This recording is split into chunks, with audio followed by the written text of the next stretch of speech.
Okay, let's get ready. I think we will play some audio as well. As we look here at Alberto Elli there, the Telecom rider, he also one of the older riders on Team Telecom, but certainly this year having a very good season as well. He started early on, like many riders seem to have done this year in the Vodacom Report Tour in South Africa. And in this group as well there you can see Yaroslav Ekimov, and the Rabobank rider on the back there is the man who was the revelation of last year's season, Mark Wouters, the Belgian rider on the Dutch squad.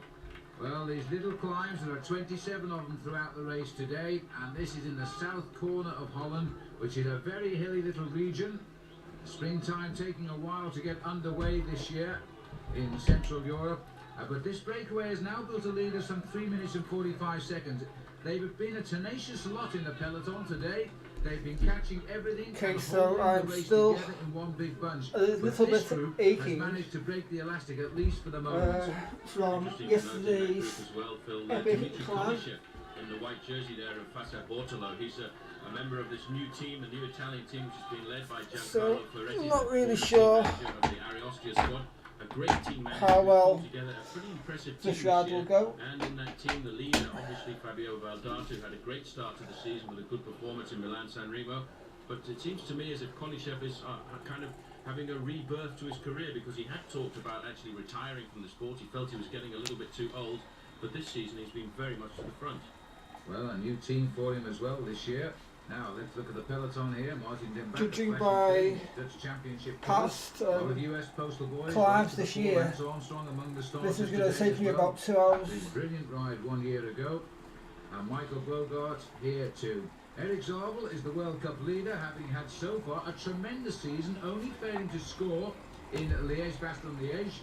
As we're looking now again at the race under pressure. Doors closed, okay. Powerful, of course, really, in the Amsterdam Gold Race. You see, Phil, there are so many of these steep little climbs here in the Limburg area of Holland, right down in the bottom corner there. But once you go over the top of the climbs, it's the wind that actually causes the major effect. You get a group of 10 or 15 riders, and then they accelerate, and these groups absolutely split to pieces. There you can see the Lotto rider very close to the front. That was Andre Schmiel. But certainly this is a race which really is a war of nerves towards the end, because we do have 27 of these very difficult climbs, 260 kilometers, and as we now come into Ingeberg with 69 kilometers left to go, these guys are a little bit worried about the position really behind of the group coming up. This is Andrea Perron we're looking at right now. And there's the complete composition of the Kopgroep, which is the head group in the race. And it's nice to see a world champion on the attack in the year of his reign. He's having a wonderful season. 6 wins already. Okay, now so one climb. layoff with a strained calf muscle. He's 1500 meters.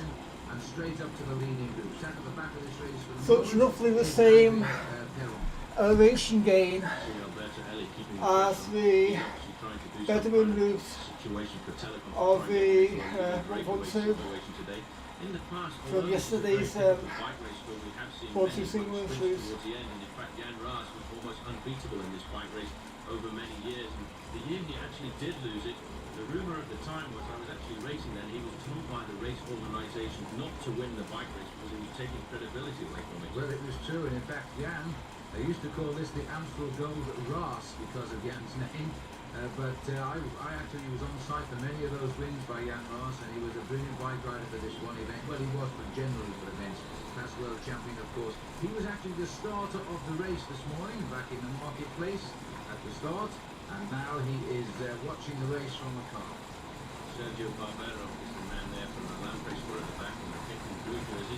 This is a pretty serious move though, because these guys are all working very well together. Once they get over the climb, they get themselves together and try to consolidate from that advantage. But certainly I would think towards the end we'll see a much bigger acceleration, a much bigger participation from the Rabobank team, because although they've got Mark Wouters in that team, their number one man really has to be Michael Bogart, the man who won that finish last year in a very close, tight sprint to the line with Lance Armstrong. And it actually had to go right down to the photo. Well, there you can see the vigilant big group here. They have been chasing everything down today, splitting up a little bit on the climb, but always coming back together. Quite an amazing scene, but you know, that's the sort of trend in the classic races this year. There's the latest gap, 3:25. the field have not been able to find a real leader of the pack, and there's a lot of guys riding at the moment who are very equal in ability. Absolutely right. It's like Peter Van Peeking. This, although it's a fairly hilly classic, it's a classic that can actually go across to the chances of a man like this. Barbaro here in a little bit of difficulty as we go down this descent. The next climb of the day, Phil, is going to be the Cowberg as they drop here into Valkenburg, and this is the corner that in fact was used in the World Championships on 2 occasions back in 1979 when I actually raced it. You can't believe the number of people who were on the side of the road. Well, this is a lovely area, southeast corner of Holland here. It is a holiday park. A lot of the Dutch people come down here for a week or two, and there's beautiful scenery here, very varied terrain, and plenty of nice cafes and things to do. The Cowberg is a 12% climb. It's a wide climb, and as Paul has said, in fact it was here, Paul, where Jan Ross won his world title. Okay, so spent about 10 hours of climbing yesterday. And it was two years on the run that in fact the Dutch took it, because the year before the world champion had been Kenny Kneteman. Now the riders here coming through Valkenburg know that they've got this very difficult climb of the Cowberg, and they drop off at the top down into the valley once again. They climb back up onto the same main road before heading back down into the town of Maastricht. And once they go into Maastricht, then they've still got a very big loop to do, and that other loop that they do will actually takes them into Belgium for a short while before coming back into Maastricht for the finish. Okay, so this race was last ridden stage 18 of the 2025 Tour de France. The actual stage itself was won by Jonas Vingegaard. The stage ended at Col de Loze. Most of the events are held on closed circuits within the small towns. The police don't like closing the roads down as they do for these two major events every year. It is quite remarkable when you think of the number of Dutch cyclists that there are. There aren't more major events in the actual country. They have to go abroad to race in France and Belgium and even down in Spain and Italy. And surprisingly enough, for a fairly flat country, they produce a number of very good climbers. Well, they're heading up after the Cowberg. The next climb will be the Musenberg, which will be climb 26 today, and with 40 kilometres left to go. Looking through at Ekimov, his new US postal code. Overall, the average is about 7.8% gradient overall. Just look down there. With a max massive crowd.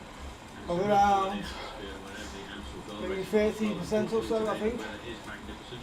Although a little bit chilly at the start, it was 14 degrees Celsius, which is only just over 60 degrees Fahrenheit.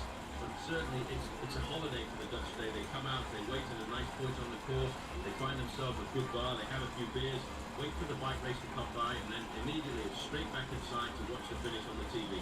And how nice when you're the national champion of your country and you're right on the nose of the peloton on the climb of the Cowberg, as Martin Den Bakker is here. It's the second time he's worn that tricolor jersey as champion of Holland. And the big boys are on his shoulder. Also up to our right there, we've got Lance Armstrong trying to get his nose up front. Well, a brilliant ride he had in this event last year. And I think his form, little and sure, is coming good for his defence of the Tour de France. I reckon his preparation has been ideal. It's just about the same as it was this time last year. And Armstrong certainly not overweight like some of the other contenders for the Tour de France later on in the season, because amazingly enough, earlier in the year I saw Jan Ulrich Phil at the Vodacom Report Tour. He was looking in pretty good shape. He came back to Europe with an awful lot of weight on. On the other hand, Armstrong has had a very difficult winter with a lot of places to visit, a lot of presentations to go to, but still he's managing to get himself slowly into the form which should bring him a good attack at that title, the Tour de France victory again this year after a magnificent performance last season. Marcus Seberg setting the tempo on the front here now, and he's come up there at a very quick rate, but there's others willing to work here. Looks like a Palmans rider, or is it Looks like it might be David Rebellin actually. Yes, up in front there. He's on the new Liquid Gas team there. That's an Italian team, and he's come up here to try and put in a fine performance in these hilly classics. We saw a lot of him in Liège-Bastogne-Liège just a week ago. But in fact, that little acceleration has split the field over here, and this is an attack coming from Andre Schmid. Yes, no cars behind the bunch, so they've got a split in the bunch at the moment. This is the way it's been going, but they've been coming back together again now. Once over the top of the Cowberg, time is running out for the boys to get across the gap. The latest check we've got now is 2 minutes 45, and they are 47 kilometres from the finish. So they've now covered 210 kilometres in those legs today. The riders from Team Telecom in there, quick glimpse there, Stefan Baseman, very good bike rider. Westerman's had a fantastic season so far and he's been riding very consistently to the front in all of the classics so far. But Martin is a man who wanted to do an awful lot of work at the front for the team. He had a fantastic campaign last year in these series of races, the Flèche Wallonne, the Liège-Bastogne-Liège and the Amstel Gold Race. And today he seems to me as if he's doing an awful lot of work, and most of that is obviously being done for the team leader, Michael Bogard. Well, this is now the long straight road over the top of the Coburg where it's recuperation time. The team cars are having a nightmare day today because of the narrow roads, the fact that big peloton is not splitting up at the back. The team cars cannot get through to the riders. They started to feed the riders now from motorbikes because they can't get to the cars for their bottles. The Maffei cars got in amongst it there, but I think he will be getting an earful from the race referees from the position he was in. This is the leading group. This little climb actually is a little deceptive because you come over the top of the Chambre and you think you're going to drop down into Maastricht. And what happens is you take a right-hand turn off the road, drop down into the valley just on the outskirts once again of Valkenburg, and then climb back up to the ridge, which takes you slowly down into the river towards the River Maas and Maastricht. The leading group are still riding pretty well together, although Mark Wouters, the rider from Rabobank there, wearing number 7, looks to be suffering just a little bit, and that information will certainly go back to the team management at the back, because today Rabobank really want to win this white race. Well, it's so important for them, as you said, it's the only major white race here in Holland, and for them to get a win on home ground is primordial.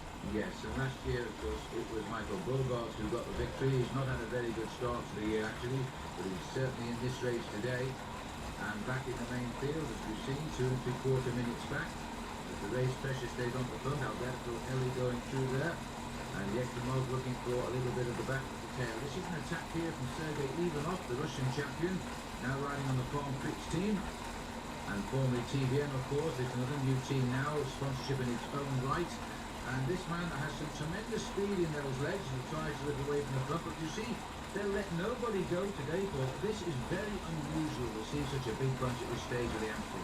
Absolutely, there's a huge bunch, and it is on the final circuit once you've actually got through the finish line in Maastricht and out onto that final loop, and the attack is going to come, and I feel certain that then the main field will split. This is what it looks like at the back, and it's certainly not very easy at all. The US postal rider right on the back of the group here is Tyler Hamilton, and that's not the place that he's normally used to at the moment. But let's not forget Tyler Hamilton is thinking about prospects further down the road, especially in the month of July when he's going to be very much called upon to help Lance Armstrong at the Tour de France. Complex year for the top riders this year with the Olympic Games. It always is, of course.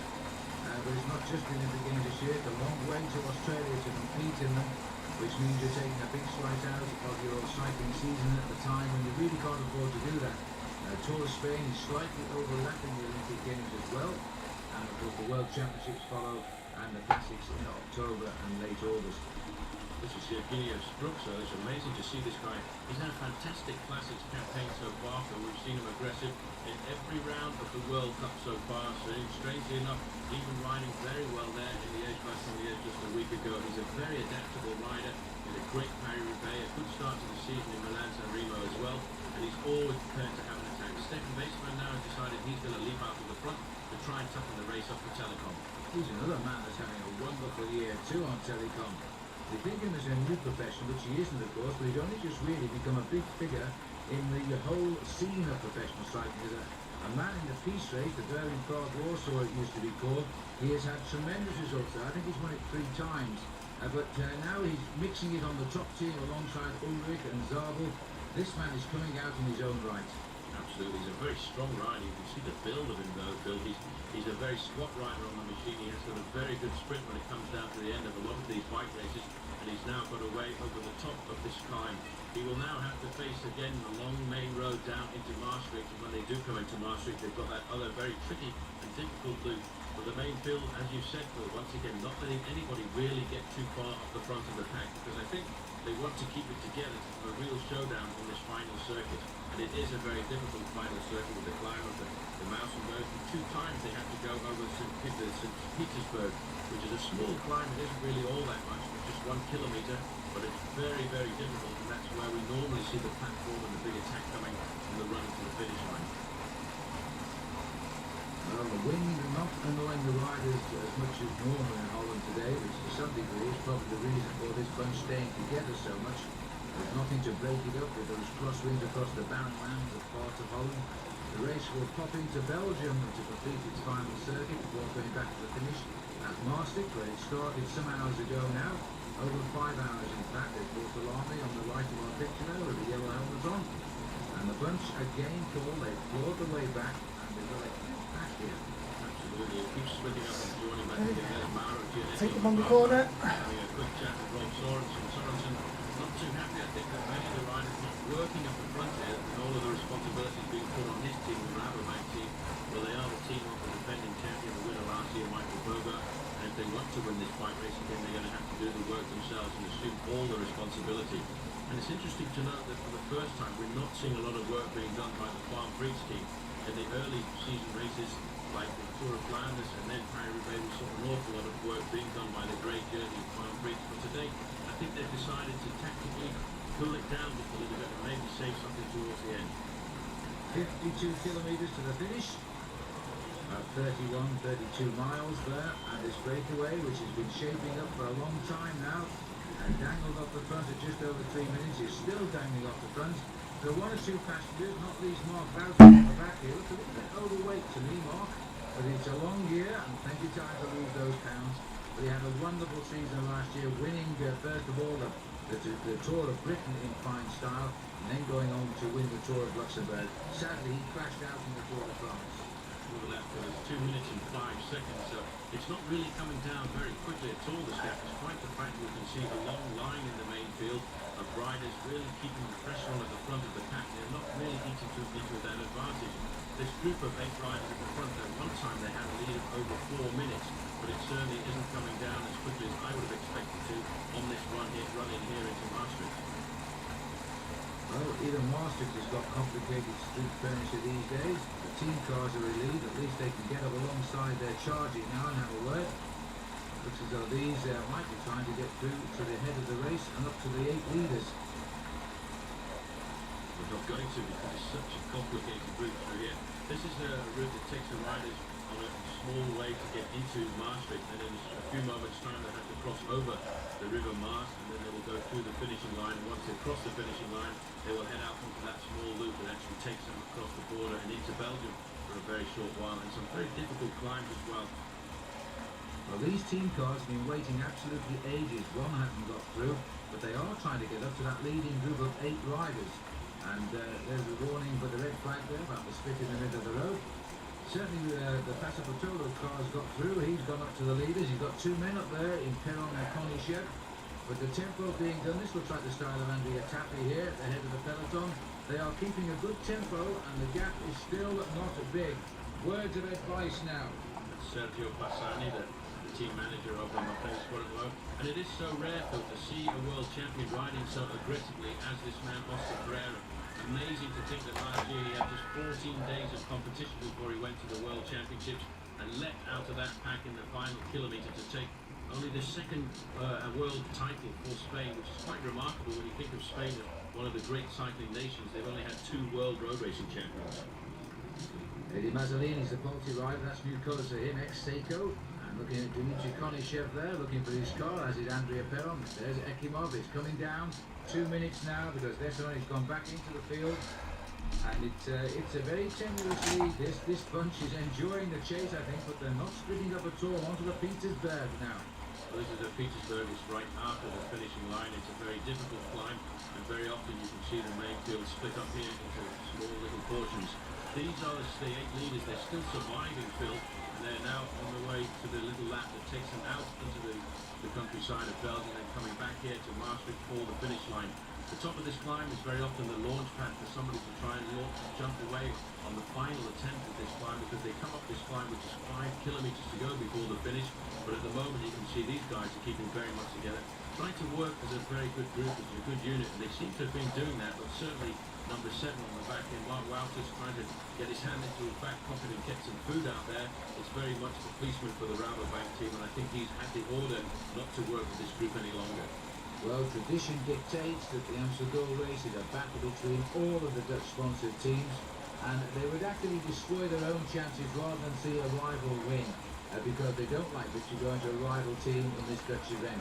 Back to the front here, Servais Knaven and Farm Freak setting the pace, And just on these narrow roads, the opportunity is right now to go for it, but nobody is actually breaking this field up.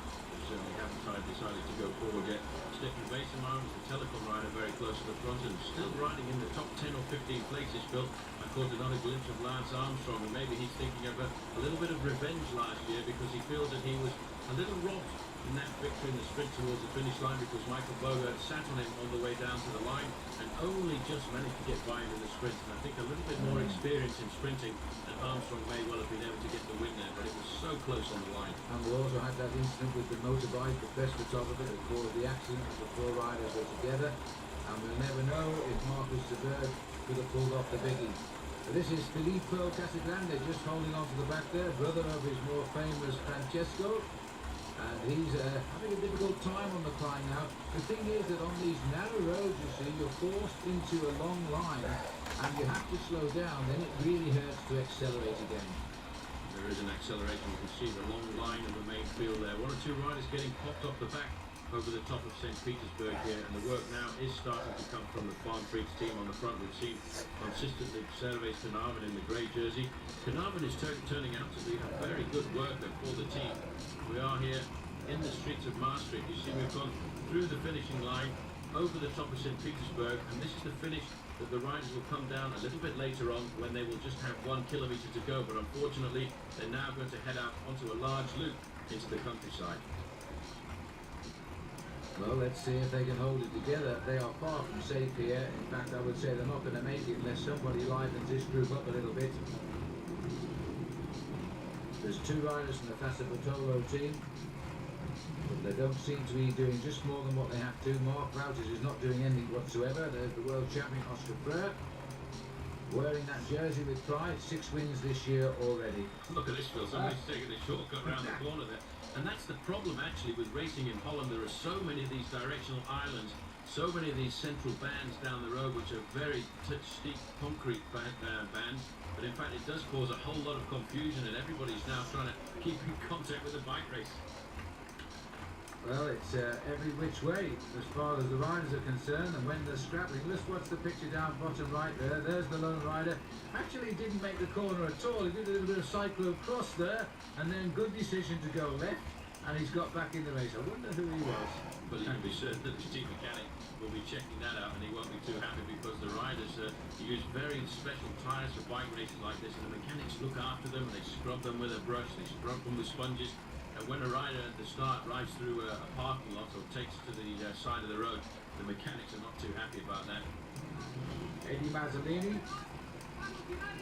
And this is a word in the ear of Dmitry Konishev. Speaks fluent Italian, of course, has an Italian wife, but he's Russian.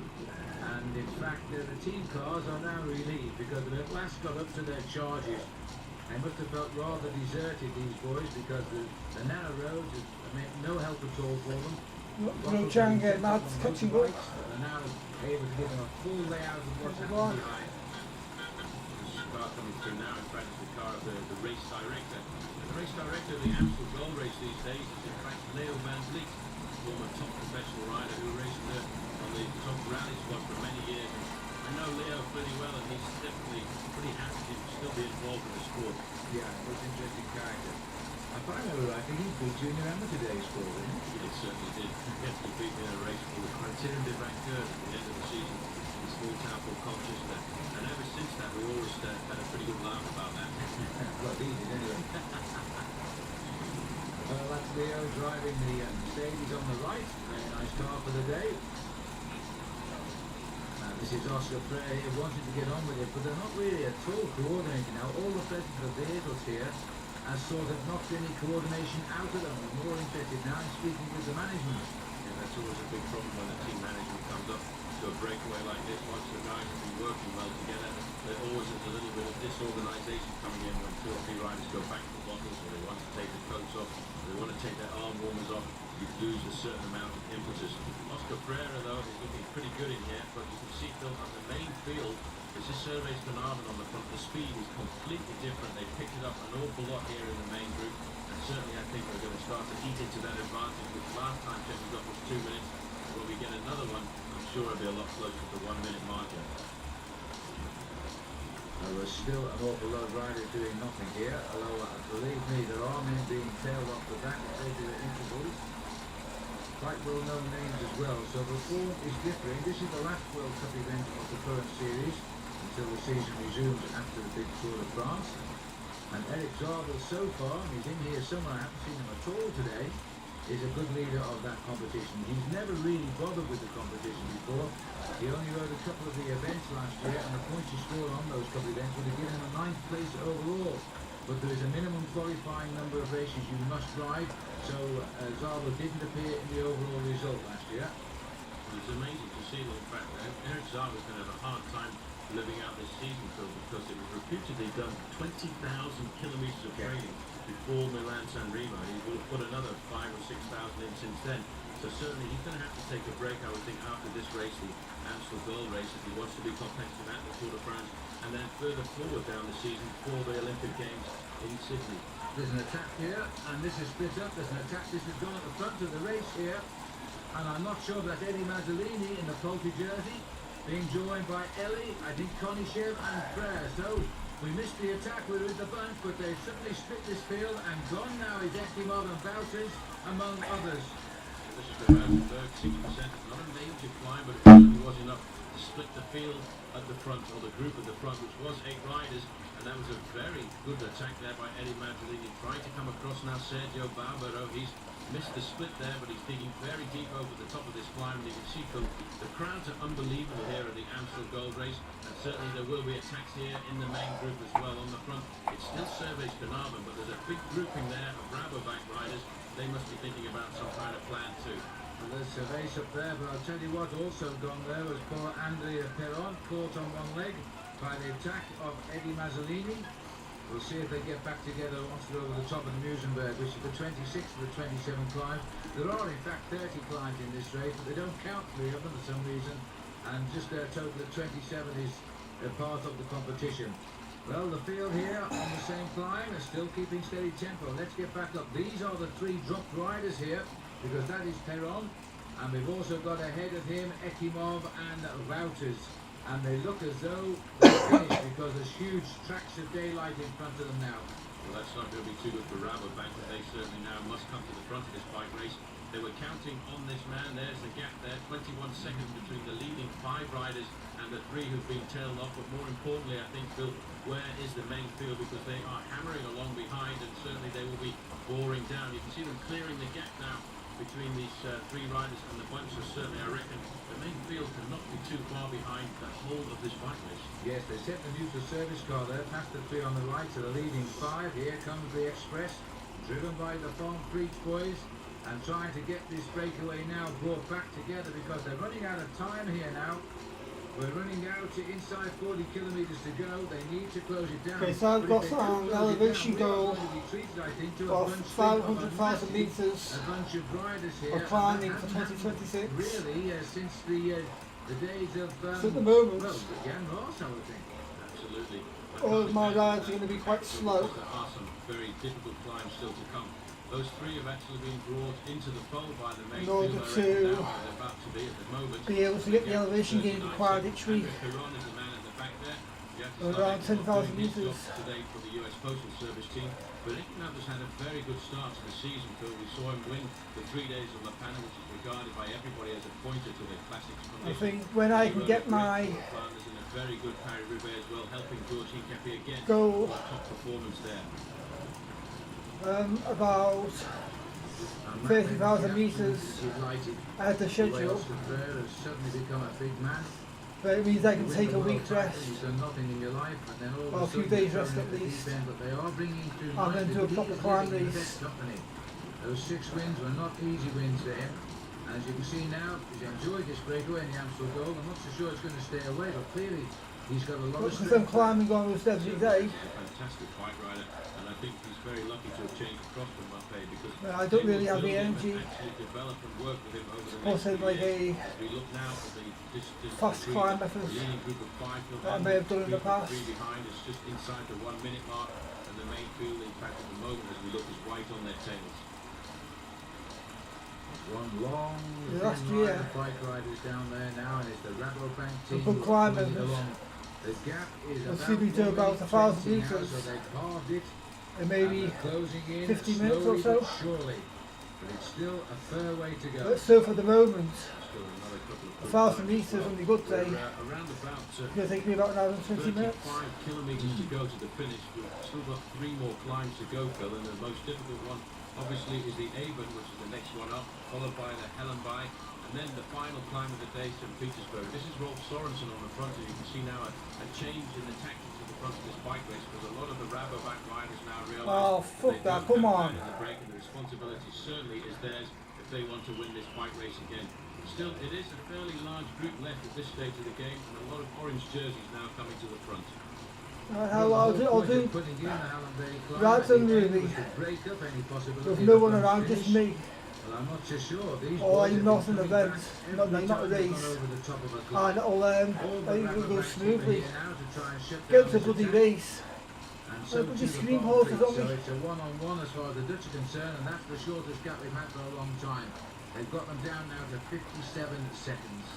There's Tyler Hamilton just creeping into the shot there, so feeling a little bit better in the latter part of this bike race. I haven't seen Lance Armstrong for a short while, Phil, but I do believe that he is still in the race at the moment, and if he is showing the form that he was showing this time last year, he must be pretty close to the front of this group of what is around about 65 bike riders now.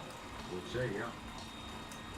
But only one team, possibly two, doing all of the pacemaking here. The rest are waiting for an opportunity to see if this leading group, which is now down to 5 from 8 riders. This is the day that Holland closes its road to a big-time race, the Amstel Gold Race. Started in the mid-60s, this event, and I must say I've seen most of them over the years, and there's been some excellent racing because of the nature of the course. This is a very strange pattern today, though. It is, but it's also a very nervous race as well. 34 kilometres to go. But a lot of these bike riders feel the first part of the course out in the roads of Limburg is very dangerous because of all of these directional islands. We're now going to a part of Holland where there are not quite so many. The roads are a lot more open. And this man is a man capable of winning here today, Phil. This is Johan Museeuw, the winner of Paris-Roubaix this year. And certainly everybody now believing that he's come back to the form that he had before his accident 12 months ago. And he really is, for me, the bike rider, the classic rider of the 90s, and now he's racing in the 21st century. Absolutely, and the way he won Paris-Roubaix this particular year was superb. I was looking there at his leg. There was no evidence of the scar of his operation there. It may have been on the other side, of course, but it is the left leg that was so badly damaged. Incredible comeback, really, one of the great comebacks in the sport of cycling, because not only did he nearly lose his leg, but he almost lost his life. And if it had been for his wife, who in fact trained as a nurse, he probably wouldn't have called the doctors that night, and he may well have passed away, because he's a tough man. He thought, well, you know, it's normal that it hurts after an accident like that. I don't really need to go to hospital. I'll go a little bit later. But his wife said no chance. He got onto the emergency services, and he was taken immediately to the emergency room at the hospital near Ostend, and they sorted him out pretty quickly. But if it hadn't been that quick reaction by his wife, we might not be looking at Johan Museeuw today. Hardly bears thinking about. Here comes Eddie Mazzolini's car. New car for him today, Polti, ex-Seiko. Alberto Elli, grimacing at the back and not looking as though he's going too well now. Polo team car can't get through. Try the near side. Well, let's not forget Alberto Elli is probably one of the oldest bike riders in this breakaway field. He's pretty close to 34 years of age. He's been around for an awful long time, but he certainly is riding very well, and he's a man that can be counted on, especially for the Telecom team when they go through to the Tour de France later in the year. You can see now there's an awful lot of pressure there. There's Eric Decker and Michael Bogard, and pretty close to them Lance Armstrong as well. But now you can see the leading group of 5 there as we look back down the road. You can see the main field certainly eating into that advantage, and pretty shortly I think we're going to see what we call in Italian gruppo compacto, everybody together. And absolutely amazing that is going to be as well. Valmier, 30 kilometres to go, less than 20 miles to the finish, and this breakaway is still there and hoping. Oscar Freire checking them all out there. Ellie sitting at the back. As Paul said, he's a bit long in the tooth these days. He turned pro, in fact, back in 1987. So he's one of the gentlemen of the professional peloton. He's had a few wins. He's won something like 25 races. He's actually held the King of the Mountains jersey at the Tour de France as well. but he has over the last few years turned into being a very solid bike rider over all the terrains. You know, he's a tough man, the kind of man that you need when the racing is very hard over the big mountain stages. But the man on his inside now wearing the world bands, Oscar Freire, he's a young bike rider. He really is a major surprise to the world of cycling, and a fresh surprise as well, because certainly having won that title at the end of last year, he's come out and proven that the curse of the rainbow jersey is certainly not on him. Great to see. Oh well, that's not good news for him either though. 35 seconds and the Rabobanks are bringing this train along now, having taken over from the farm fleet. I don't think they can possibly survive now with the climb still to come and 35 seconds only in hand. I was about to start discussing who might win the sprint in that breakaway. Konishev or Freire. But it looks like it won't matter now, the academic, because these boys are going to have them very soon. Absolutely, they've decided what they want to do. They realise they're coming into the tactical part of this course now, and they know that Michael Bogart is a very strong bike rider, and they reckon they want to keep this bike race together because they think that he's the man who will be attacking once we get to the next couple of hills. Alberto Elli, I think you're right, Phil, is starting to suffer a little bit on the back of this group, and the man who's the freshest, the man who's the most urgent in pushing the moves at the front is Oscar Freire, but with 35 seconds advantage, it must certainly all come together pretty soon. Yeah, Barbaro, who was the last to get across on the split on the Musenberg, is actually riding very well now. He's recovered and he's taking the line through, followed by Mazzolini, but Elli has stopped working completely. His argument will be, well, my World Cup leader, Eric Zabel, is in a group which is coming up at 35 seconds. Every excuse not to help them break away. But the presence of him here at the moment actually takes pressure off the top of the squad. In fact, he's decided he's going to move forward and try and keep the group going just a little bit longer, because as long as he is here, it in fact takes pressure off Telecom and they can sit in that group. And for Eric Zabel, he's having an armchair ride at the moment because his team has not had to do any work at the front of this bike race. Well, everybody here seems to be giving all they can give right now. Been a long breakaway for them. Elli himself driving now. Leo Von Vliet rather goes through on the right of us. Looking back down the road there, Phil, you can see the motorbikes.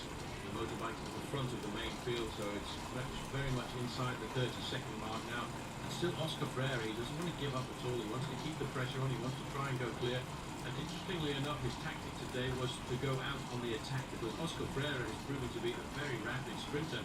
And I would have thought he would have adopted the attitude of a man maybe like Eric Zabel, to sit back and wait and hope there's a group of 25 or 30 riders in with a chance of the sprint to the finish. Well, that's normally the way it should be, but as we pull back here, I think we're going to see a huge pack of riders, and there they are. At this stage of the Amstel Gold, it's not unprecedented, but it is highly unusual. Absolutely, the work being done by the Rabobanks one day. You can see the champion of Holland in third place, Martin ten Bakker. Himself today being put into a situation where he's having to do an awful lot of work for the team. They didn't have too much pressure on them early on because they did have a man in that early breakaway, Mark Wouters. Now he's being caught by the main group, and we're being put into a situation where the Rabobank squad are having to come to the front, support the whole weight of the race, because nobody else at the moment is too keen on pulling back those leading group of 5. Sorensen swinging off the front here, and certainly in that group they're putting a lot of pressure now onto the shoulders of Michael Bogart, and it's so very difficult in a race like this to win 2 years on the run. I know Jan Raas is in. Yeah, it's 5 o'clock and it's still light outside. Bike riding has changed an awful lot since the days of Jan Raas. In attack now, this is Konishev trying to leap off the front. Daylight hours are getting longer. Well, can they? I think they've got. Well, they're not going to go anywhere, are they now? That was the last gasp by Konishev to try and cause a reaction. But they're just about spent. Nobody's too strong to break away from that group of 5. And this bunch know now that they are bringing the Amstel Gold Race all back together again. And I don't know how many down there, but it's at least 60 or 70 riders this morning, or this afternoon rather, of the 190 that started out. Konishev is carrying on. He's still trying to go over the top of this slight drag in first position, but he's really just prolonging the agony because the main field is here. They picked up the 4, and in fact there's only just one man resting a little bit further up the road, and that's Dmitry Konishev, and pretty shortly they're going to be on his tail, and there it is. 27 kilometres from the finish, and the catch has been made. Now the riders waiting for who will make the next move. We've still got the steep climbs to come, and maybe the organisation who slipped this climb in a few years back to try and stop them sprinting may be very wise here now, because they may get a group away on that final climb. It's only a short, stabby climb, but it could hurt the legs. That climb will be the climb of Avon. Moving to the front there, Phil, a lot of US postal riders getting into the action as well. Maybe they're 1,000 metres above sea level at the moment. Armstrong so far has had a pretty easy bike ride here in the Amstel Gold Race, and he is the kind of man who's got the explosive acceleration on these short climbs in the Limburg part of Holland here to get away and force a group of 5 or 6 riders clear. Now, big chance now. A lot of riders in here are going to feel their chances have suddenly been enhanced. They'll know how they're feeling, of course. Sprinters can start drooling a little bit, I think. We haven't seen the World Cup leader Zabel, but we understand he is in that bunch. There's been no report to the contrary, and he's been hiding nicely. But he's going to start thinking again now of more World Cup points at this point. Absolutely. Now a little discussion here at the front. This is Leon van Bon from the Rabobank team having a quick word on the far side with Mark Wouters, who was in that breakaway a little earlier. I wonder what he's saying to Mark. Mark's giving him first-hand impressions of what it's like to be out front for half the race. And he's slipped to the back now. I need to complete the challenge ride after this race. He's come to form around about June, so he may be a little bit early for him. As they come off these beautiful streets in Holland, these residential streets. But they do have a lot of problems in Holland now with traffic, furniture and humps and sleeping policemen, as they call them. Everybody's getting a little nervous now, Phil, because next on the agenda is going to be the climb of Avon. And over the top of that, there's only around about 25 kilometres to go to the finish line. Saint-Simeon, 4.5%. I could very, very easily finish this race in last place. 4 riders managing to force off the pace, but you can see the big line there of the main field. They really are putting pressure on themselves at the moment, trying to get at least a small group of riders clear off the front of this pack. Well, the big team surely can start manoeuvring now. US Postal trying to get in here. Here comes an attack by Andre Schmiel. Estimated 65 minutes to Schmiel go. always can smell opportunities. This man knows when to make moves and test the water, and he's giving it a go now. So moving forward there as well, the Mapei rider looks like Paolo Bettini, the winner last weekend of Liège-Bastogne-Liège, and this is a huge group. But look at that, it's very rare to see so many bike riders in with a chance at the end of the Amstel Gold Race. Here is the champion of Holland, Germany I should say there, Udo Bolt.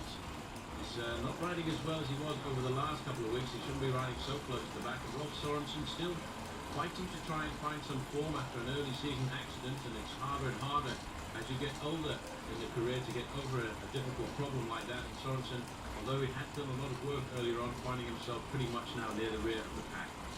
Well, he won't have much longer to go. He's been around for such a long time, Rolf, and he's won some great races in his career. We'll miss him out the peloton though, because he's been a regular for 15 years or so. Another attack. This looks like Bettini, is it? It is Bettini trying to get himself off the front. It's not a very steep climb here at the moment, but it's really come out in the front, and he is hammering. He must feel like a changed man still after winning Liège-Bastogne-Liège. We're now coming into Houtin, Saint-Simeon. It's only a small climb. It's hardly a climb to be called anything at all, 4.5%. But that acceleration has really put the cat amongst the pigeons, and there's a rider from the Lamprey taking over the chase at the front. But it's the only way to break this field. It could be Ballerini, big Ballerini on the front now. The crowd here must be extremely surprised to see the whole field coming through Saint-Simeon. They actually have got a slight advantage here, Bill. They pull themselves off the front of the main pack, but they've decided that's no good. And on the back of that group is Beinstein, but here in the group is the World Cup leader, Eric Zabel, wearing number 48. He's still in with a chance. Now they're going to have to get rid of this guy before the finish if they want to make sure that they can win the Amstel Gold Race, because Zabel is having a fantastic season. So he was there all of the time. We hadn't seen him, we thought he was. Now he knows he has a real chance here of major World Cup points. He is a specialist in the big finishes, and at the moment that's where the Amstel Gold is setting up to be. I think the last group sprint we got was taken out by the former East German Olaf Ludwig, which was about 8 or 9 years ago. And normally it's small groups of very rarely more than 30 or 40 men. I'm not sure there's going to be a bunch sprint today, Phil, because the time seems to arrive when a lot of these riders want to attack. There's an Once rider going off the front there, and it may well be Laurent Jalabert. Jalabert is in this group, but it's a much smaller rider, so it could well be that it's David Echavarria. We've seen him riding so well over the last 2 weeks or so. Once now coming to the front of the bike race. We've seen so many different teams coming to the front now, Phil, trying to put the pressure on this event. And also reminds me, Paul, we haven't seen anything of Laurent Jalabert either. He's in there somewhere too. Absolutely, but Team Telecom are very attentive. A lot of pink and white jerseys very close to the front. And Stefan Weissermann is the man there in third position. Weissermann really is a hard worker. He's not scared of going to the front of a bike race and doing as much work as possible. Well, Once, the team that's always supported the World Cup events, although for the Spanish, they never seem to do well in the World Cup races. The same applies to Kelme. But Pinesto are rarely seen here. And now another terrific attack here. Now this is the only way they're going to break it up. Keep on launching it with lots of power, but they've got to have people willing to come forward and carry it on. That was broken immediately onto his tail was Andrea Tappi, and Stefan Weissermann once again looking for the move today. Stefan there on the left-hand side, but Tappi pulled immediately across and onto his tail. All back together. Weissermann sits up and plays around in his back pocket there. Jeroen Blijlevens, multi-rider, one of the big transfers of this winter season coming across. Surprising to see Jeroen Blijlevens still in with a chance as well, Phil, because Blijlevens normally has a very difficult time here at the Amstel Gold Race, and he will be moving forward now to try and hope that if there is a split on the next couple of climbs, he's going to be in the front half of the main field. He too is a man really looking for good early season form because he hasn't had the start to the year that he normally has. Another Sergio Barbaro, who was in the breakaway there, who was just touching Blijlevens.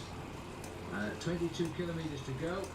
It looks as though the Telecom boys, Ralph Aldag on the front here, are now driving for Eric Zabel. Zabel must have said something to them because they've taken control now. And look at this ripper off the left. Well, that's Tappi. You can't mistake that style straight out of the main field. He's a great bike rider, but I love to see him racing. He uses the motorbikes all of the time. He tries to catch out the cameraman just to get a little bit of a slipstream off that machine. And he's not doing anything wrong at all. It's the motorbike from the TV who has to get out of the way. Well, that was an absolute scorching attack because I thought the bunch were going pretty quickly till Tappi came by. But I would think that right about now his legs are screaming. He's a star. I really love to watch him race. He's unbelievable. The style of him when he comes out of the pack. Let's just have a look at that one more time. You know, they're going full ball. There's Aldag on the front of the main field looking for his teammates, and bang, Tappi hits them. Well, that's a fabulous attack, and that's the way to do it, but I'm not so sure after an effort like that you can keep it going.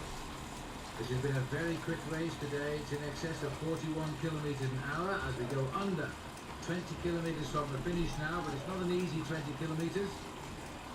Certainly isn't. We've still got two very difficult climbs, 91 there. You get a quick glimpse of Peter Van Petegem. He's a good bike rider, Van Petegem, and he certainly will be looking for a chance here to come out with a victory because it looks at the moment, Phil, as if we are going to be treated to a very large group because we still have got at least 50 bike riders in with a chance here of taking out the Amstel Gold Race. Well, it's a long straight road, hardly conducive at this point to a breakaway, but there's 4 or 5 riders trying to get it all together here. This is Tappi, and this is the next man coming along. It looks as though it might be Weissermann. And in fact, Alexander Vingegaard, yeah, very similar style, a short, punchy style of this young man, another of the great winter transfers. We've had a lot of very important transfers during this winter season. Vingegaard has been brought across from the former Casino team, and he's certainly looking forward to the Tour de France. A winner of the Dauphiné Libéré, a very great climber. These are the events where we start to see the climbers for the first time. Liège-Bastogne, Liège-Flèche-Wallonne, the Amstel Gold Race. And certainly that was a great move by him to get across there, but it looks now as if one of the Farm Freaks riders is trying to get across the gap. well, we'll see if we can get up to him very shortly. We've got Weinsteins also in the pack. There he is, 132. Number 1, Michael Bogart. All of a sudden, he's taking an interest at the front of the race now. This is a very different bike race this year, and Tappi has started what he hopes will be a breakaway. But in fact, Vingegaard has gone forward. There's 2 more coming across here. And this looks like Martin Den Bakker latching on. And getting right onto the back there as well, that's Juliano Figueres. a very good teammate of Paolo Bettini, the man who won last week the Liège-Bastogne-Liège. Now this is looking like a serious move, and this will be a nice move for the Mapei riders because they'll have 2 riders in this leading group. But look how difficult it is for Martin Dimbacker to get onto the wheel of those riders in front. But actually, as we speak, Phil, it's all coming back together. Well, I didn't expect that. I thought that group was certainly going to go places, but obviously thinking about the possibility of a win for Vinny Calderillo moving forward here, you can see Mauro Gianetti. They are all working for Francesco Casagrande. Casagrande will think, I think, mainly, Phil, about an attack on the final climb of the day, the St. Petersburg. Well, we saw how good he was on the Puy, the wall of Puy, at the end of Flèche Wallonne when he stopped up there and took the victory. Right, now this has got to be showdown time on the Helen Bay. It's 18%. It is a nasty climb, and those with any legs left have got to put home the hammer now. Second position there is Peter van Petegem. This is the back of the main field, and it certainly is more than 60 bike riders. And this is the point where they really are suffering. The sprinters now will be holding on. Peter van Petegem launches an attack here down the gutters. As Peter goes, you saw the hands go of Vinny Calderillo there saying, come on, this is a move, we've got to get with it. Well, decision time, boys. Here comes Bettini, winner of Liège-Bastogne-Liège in fine time. David Rebellin looks like he's making a move at the head of the field as well. But look at this serious effort by Peter van Petegem. He's another great bike rider. You know, he's not a very good climber, but certainly on these short, explosive climbs that we have in this part of Holland, he knows how to jump out. He uses his sprinting ability, the kind of speed that he's learned on the track. He trains on the Ghent track throughout the winter season. But you know, they still haven't snapped the elastic. Paolo Bettini is trying to get onto the wheel of Van Petegem. And as we speak, in fact, David Rebellin coming across there as well. And a little bit further back, another rider from the Rabobank team. And this looks very much like the big face of Eric Decker. So we've now got all these riders. This is Bogert. This is last year's winner who's come across. And so we've now got 4 or 5 riders here making the best of the tailwind. But and there's a group. There's Weinstein has just come across as well, and that is Martin Seberg, the rider who might feel robbed last year when that accident with the motorcyclist caused him not to be in at the kill with his famous sprint. A bit further down, this is Vyacheslav Ekimov in the back of another group. Ekimov has been in the front of the bike race for an awful long time, and this may well be the decision, Phil. This may well be the time that the group has gone.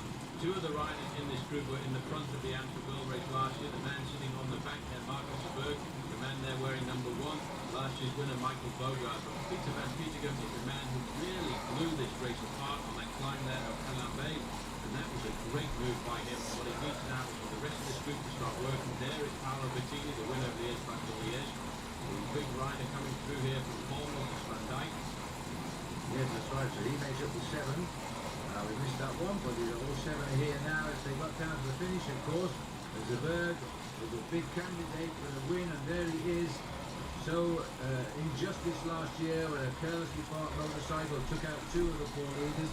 He was one of them, and you know he might well have won that race in the sprint. As it was, Bogert just hung on to beat Lance Armstrong. And I said at the time, if it had been anywhere except Holland, Armstrong would have won. I think the extra home power there had brought him over the line. Absolutely. The last lunge for the line was the most important one. Now this is a pretty serious looking group here, Phil, because now there's 2 Rabobank riders in the leading group, and they'll be pretty confident about that because they are both very good winners.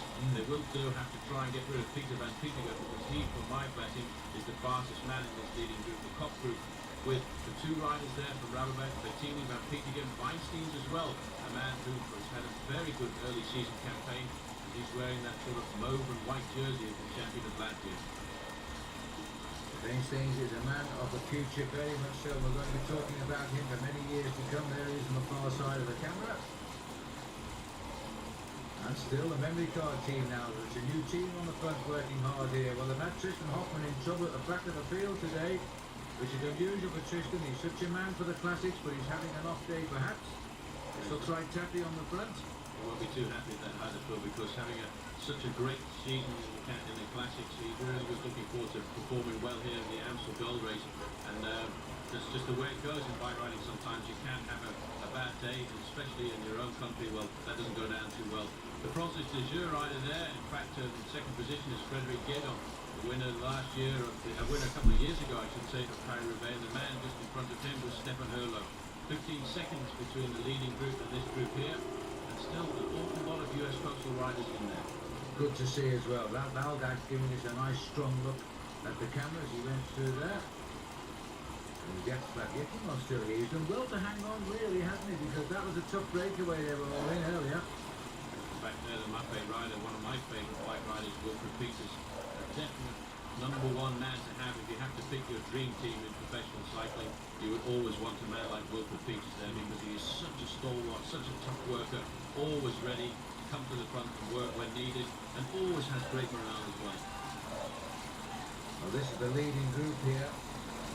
What Winder was strong and right behind them on the climb. You see by the Belgian flash there, because that's where we are right now. These are roads in Belgium.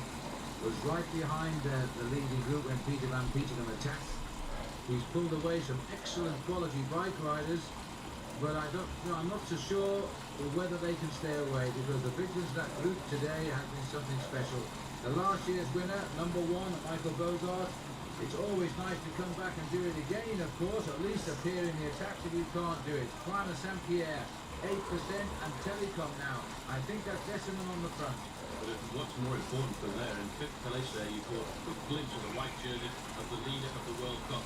Telecom have now decided they want to shut this bike race down. They've got a fairly good group.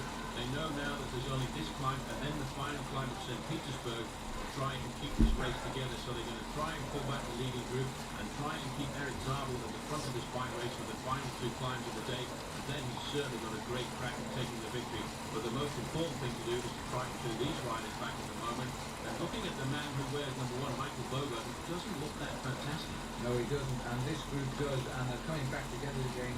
Tony Uno having a little dig here now. Looks like Marco Bello trying to get off the front there, trying to break up the big charge on the front of Team Telecom. Team Telecom will not let him go too far off the front, but they'll keep themselves organised.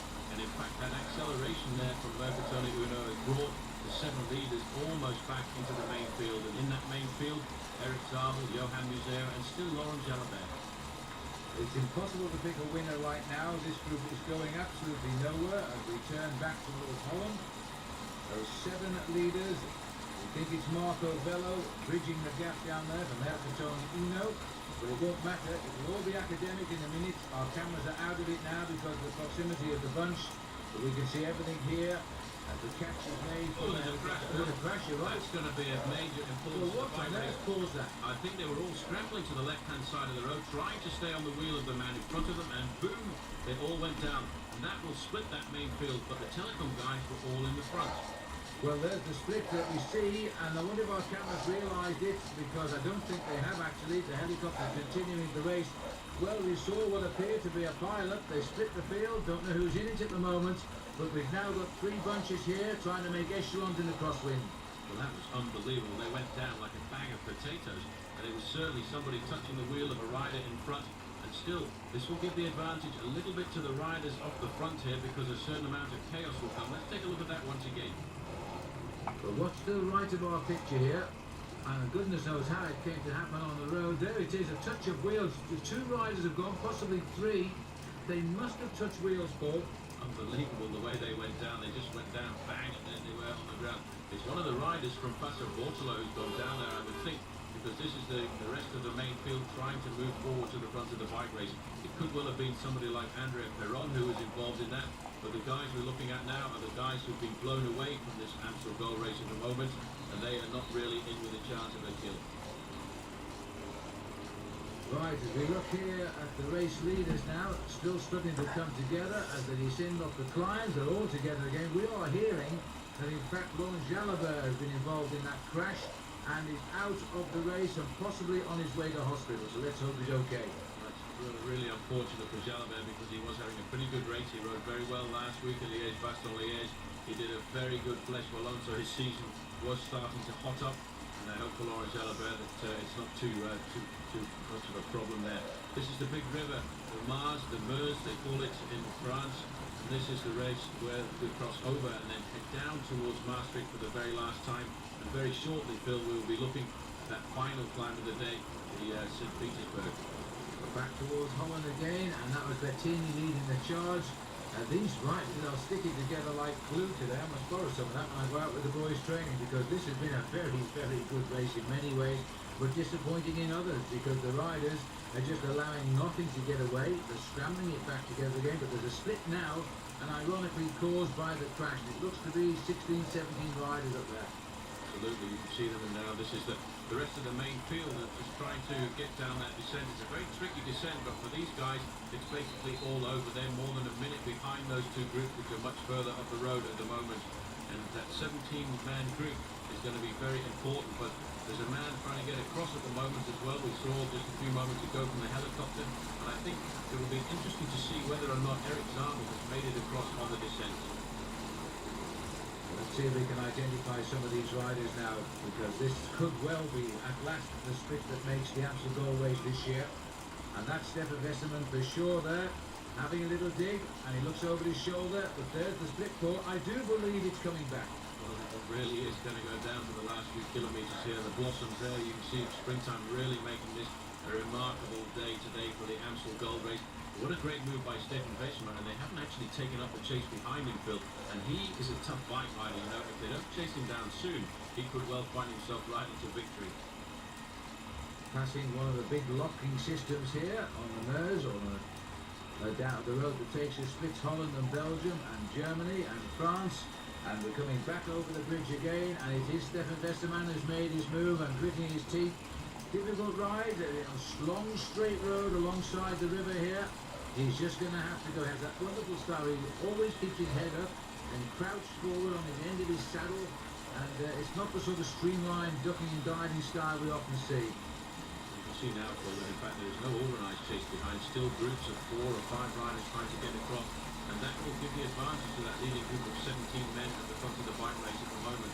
But certainly we still do have a very difficult climb to come over.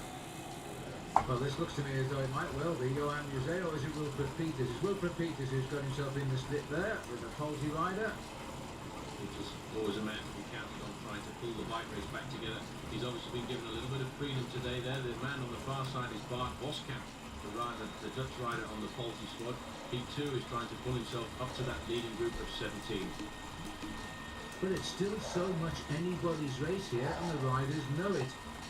As they come here now there's a shutdown here. The Vini Calderola boys not too happy, and more on the Lampe riders. And so they've had a slowdown, and if they allow that to happen, then of course the break is gone. It'll be interesting to see, although Phil, we did have a lot of those riders from Team Telecom on the front. I'm not sure whether or not Eric Zabel is in this group. Roman Weinstein certainly is, 132 there. Champion of Latvia, a very good man when it comes down to the finish. And on the front, Team Telecom setting the pace, so that looks like Stefan Westerman, which is his breakaway, came to North, and he's now decided to change tactics now and ride for the team. Now, where is Zabel then? Zabel, as far as I know, is not in this 17. He's back in the main field. The gap there, you can see, is actually stretching out. There's no chase there at the moment. You can see 1 or 2 riders trying to get across. If anybody has got the power, that gap is not too big to be able to leap across on this final climb of the day, the St. Petersburg, and they will be getting there very shortly. There, in fact, look at that, Phil. That is Oscar Freire and Eric Zabel in this leading group. Now, that is pretty impressive. Oscar Freire was in that breakaway for an awful long time. He went clear over the Kuttenberg, and he's still in the bike race. But Eric Zabel, he must be really twitching now. Well, if he gets a big load of points today, then I think he can put his feet up for the rest of the World Cup season, to be quite honest. He had a good lead already. And remember that his big danger man at the moment, Johan Museeuw, Andre Schmil, aren't in this move. And that is why Westerman now is not going to look over his shoulder. He's going to go as long and hard as he can. But what a lovely ride by Oscar Freire, the world champion, in that earlier break, which is a very difficult break. And he's still looking for the moves right now. There's Johan Museeuw there, number 13. And this is the Yeah, point looks like where someone's we're been just kicked about out. to this big main road. This is the Cheating. group behind, actually, the leading group of 17, a lot further up the road, and they will switch across to the left into that central reservation there, and then a sharp left, and they will go up the climb of St. Petersburg. This is Christian Moreau, the rider from Festina. He's making a late burst, trying to get himself up to that leading group, but really he should have saved it for that final climb and tried to leap across on the incline. Well, I think it's Lely and Rick Verbruggen who's trying to chase behind Moreau. This is the climb now for the leaders. This will be interesting. This is the last chance for the non-sprinters now at the 7% climb of the Petersburg. Then it's a case of running into the finish, something like 3 or 4 kilometres, that's all that's left. Seiko rider on the back there with Laurent Dufaux. That's good to see him riding so well to the front of these very hilly races. Still, the pressure on the front is coming from Team Telecom. They're going to make this a very hard flying field to make sure that there aren't any attacks, because there are some very good attacking riders in the group. In the group, we've got the winner from last year, Michael Bogart. We've got in this group as well, Van Piet again. He will be looking to try and accelerate. And also sitting on the back there, Pat Jonker, the Aussie-Dutch rider on the US Postal Service. He's come over to the US Postal Service, and I think the US Post will be delighted to see a bit of sign of form from Patrick, who comes from Australia, but his father's Dutch, so he's never sure who he's racing for. I think he's racing for Holland, for Australia this year, because with the Olympic Games coming up at the end of the season in Sydney, he feels he's got a great chance of representing Australia, which means now he won't be able to revert nationalities again, because he can only do it once during a career. Right, and I think he's been the Dutch time trial champion and the Australian time trial champion over the years. He's not a sprinter, he's a workhorse, a former winner of the Route du Sud, and had a very good ride one year in the Tour de France. Now, there's somebody stepping on the gas at the front there, and it looks like David Rebellin. Well, look at this little man scurrying up the climb. Everything he's got now to try and get the gap. And if he's got it, Paul, over the top, he's about 2 miles from the finish. Absolutely. This is the place where you have to launch So the people attack here. quitting You giving ball. alone, and David Rebellin knew just exactly where he was going to move. Telecom were Oh, trying to keep the being pace kicked high up for to cheating. prevent an attack like this going clear. But David Rebellin has really hit them. This now looks very much like the shape of Vingegaard. He's done his job at the front for Team Telecom, and he's getting blown away from the bike race. Rebellin at the front there has around about 150 metres, but what's important now is to try and organise the chase behind him. Well, it's not the first time they've been down this road today, so they know the way now. And David Rebellin here, his leaky gas colours, they're quite attractive colours really for television, has made his move, he's got the gap now. Can he go and finish it off with a great classic victory? Absolutely, he's got to get up this small road now and then into town. He drops down just a little bit, then it's a right-hander, and he's in the finishing straight. At the moment, Phil, he's keeping that gap at 200 metres. This is a do-or-die effort. The group behind has certainly split to pieces, and you can see right up there, very close to the front in second position there is Oscar Freire. He's having a great white ride today. Now watch out for him when it comes down to the sprint at the end. So Rebellin, a very consistent player in the world of cycling, looking for the great win now as he's got a wonderful gap over the field here and a chance to settle in. This is steady downhill for a few minutes and maybe he can lift it. He's taken one look over his shoulder. You can see him right in the distance, but the chase is on. Well, the Rabobank riders, they're not able to do anything at the moment. It'll be interesting to see just who is chasing at the front of the pack. So it looks as if it's a Mappé rider from here, and it may well be that that is Paolo Bettini, because in the group there is Oscar Freire, the world champion. But the speed is on here in the Amstel Gold Race, Phil. We're just coming off now. The gap advantage is 6 seconds for Rebellin back to the group. He's in the town. He won't have too much to worry about the wind at the moment. He's got a right-hand turn onto the main street here of Maastricht, then another right-hand turn, and he'll be inside the finishing straight, and you will see the banner across the line. 5th in this race, that's his best ever finish back in 1994. Not quite the same course then, but even so, he knows the route as well as anybody. He's got slightly bit built man, doesn't have a sprint, he's got to hang on here. It's a very, very long run-in, and we're now onto the main road into the town centre here. They look to me from the air as though they are closing it down. Still looks to be around about the 100 metres. Somebody's taking up the pace maybe in front. A chain of leaders on the front of this group. Very shortly we'll be inside the 1,000 metre banner, and there it is. And this group is really hammering down. Pat Jonker taking up the last position. We're going down now alongside the bridge which takes the cars over the River Meuse, or the Mars as they call it here in Maastricht. And he's now very shortly going to turn right here, Phil, and he will be in the finishing straight. Well, this is a fabulous effort, Paul, by these riders, but I think Rebellin, you know, he's thrown down the towel, but surely he can't hold up the sprinters. He hasn't got the gap. Well, he's got to keep going, but look on the front of the main field, the pink and white jersey there, that is Stefan Weissermann. Right up behind him in the bunch there is the man who was a world champion, Oscar Freire, and the leader of the World Cup, his own teammate, Eric Zabel. Moving up there, Andre Schmiel as well. Well, Schmiel is doing well here because if he scores some points, of course, he's going to close the gap. As Schmiel, the winner of the Tour de Flanders, we've got Zabel, the winner of Milan San Remo. And this is a real runner, and now Bettini's here, the winner of Liège-Bastogne-Liège, and Rebellin now racing for the line. It's such a long way to the finish here in the Amstel Gold. That's the straight, and he's not going to hold the sprinters off. You must feel sad for him for that. Here comes Zabel on the right now. Is this going to be a magical result for the German having his best season? Yes, it is. Zabel takes it, and Zeberg was pipped there by his teammate Vingegaard, but they got second and third for the Rabo.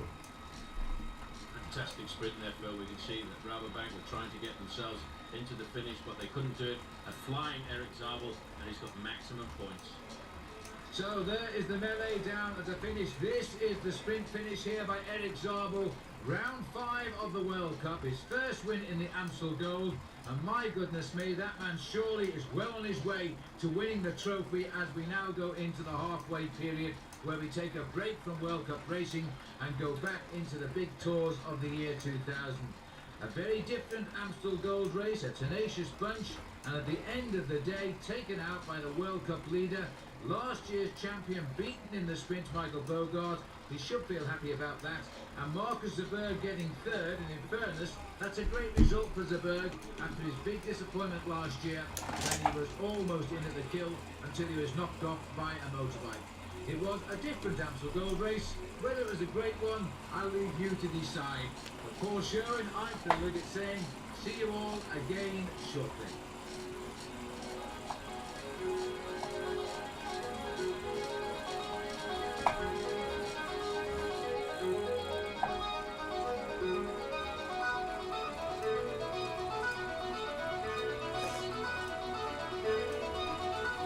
Let's shoot with the music.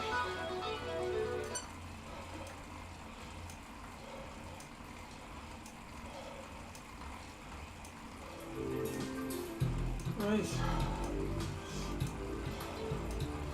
See what we got left to go.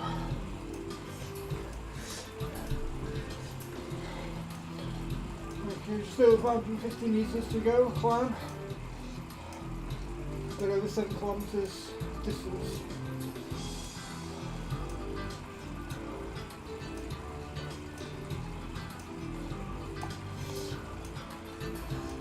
Currently 5:25 in the evening.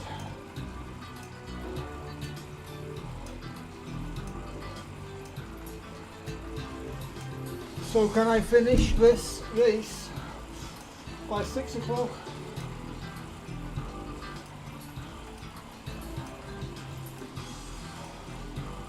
And welcome to the Amstel Gold Race, Holland's only classic. This the 40th edition, based in Maastricht, and over a distance of 254.6 kilometres.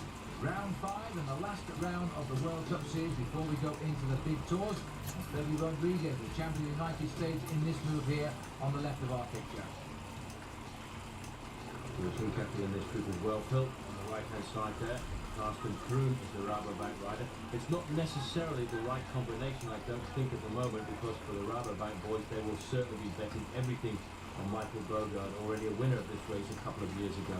Hincapie in here, Ortenzi, Paolo Paolini, Petito, Roberto Petito, Andre Schmiel. It's amazing to see Schmiel in an early move like this. Carsten Kroon is the rider from Rabobank, and Kessler, the last member there, is the member in here for Team Telecom. And Paolo Bettini was here, by the way, but he crashed out. This breakaway started off after 60 kilometres today.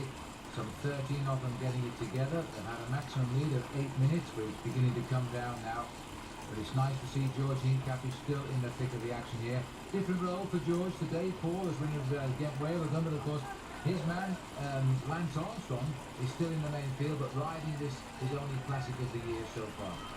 But for Georgie Hincapie, you can't let a man like Hincapie get into a breakaway like this on this kind of a course, because he's the kind of man who could win, which is why we didn't see him ride last week, the Liège-Bastogne-Liège. They've saved him to bring him back to be competitive there. And you can see Rabobank are not too happy with the situation, having only Carsten Kroon in the first group field, because they're putting the hammer down there. At the back of the group is the Dutch national champion, rides for Mercury VTL this year, and that is Leon van Boom, about 5 or 6 from the rear.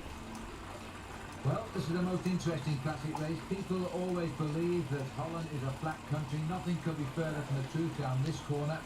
1 minute 54 from the leaders back to the main field. But this is the up and down area which we call Little Switzerland in this part of Holland. Very tough, great area for cycle racing and for cycle touring.